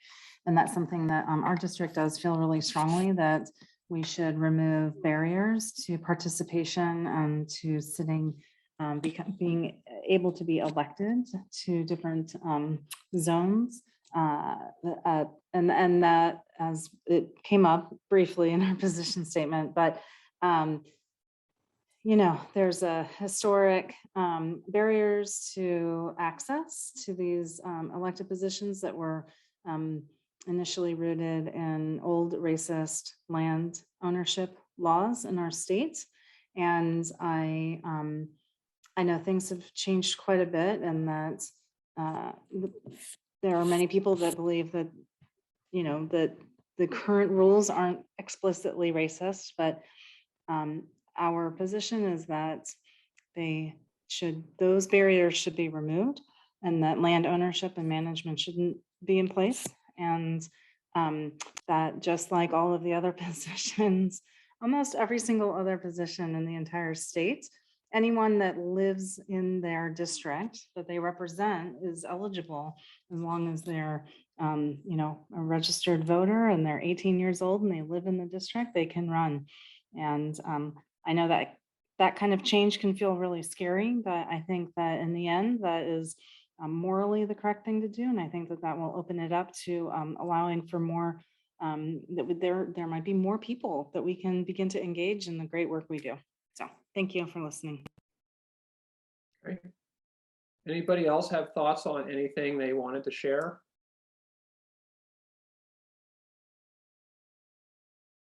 Jan, any wrap up thoughts for the 2 days?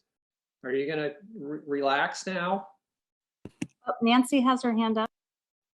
Yeah, Oh. I haven't figured out how to do the fake little hand on Zoom. Sorry about that. It's a good old fashioned actual hand. Yeah, I just wanted to echo what Terry was saying. I think especially those districts who are in more urbanized areas, having district representation that reflects who our constituencies are is an important question to answer thoughtfully. And almost all of our tax base comes from within the urban growth boundary, but we have very few people who own or manage 10 acres or more within our district that are within the urban growth boundary. And it's just basically taxation without representation. And it's a gnarly question for those of us, especially in the more urbanized parts of the state. So Terry, thank you for bringing that up. And I know both of our districts have been engaged in this discussion already, and look forward to a continued conversation on that front. Very good, thank you. Thank you. Okay. Anything else? Then I think we are done with an absolutely wonderful conference. Thank you to all those who helped put it together. Oh, I want to say one more thing. Jan Lee is awesome. Really appreciate all the work that you put into this. And thank you, Samantha, for your support. And I agree with Stan. It's a great, really great 2 days. And really appreciate you, Jan, and all the work that you put into making our organization so awesome. Thank you.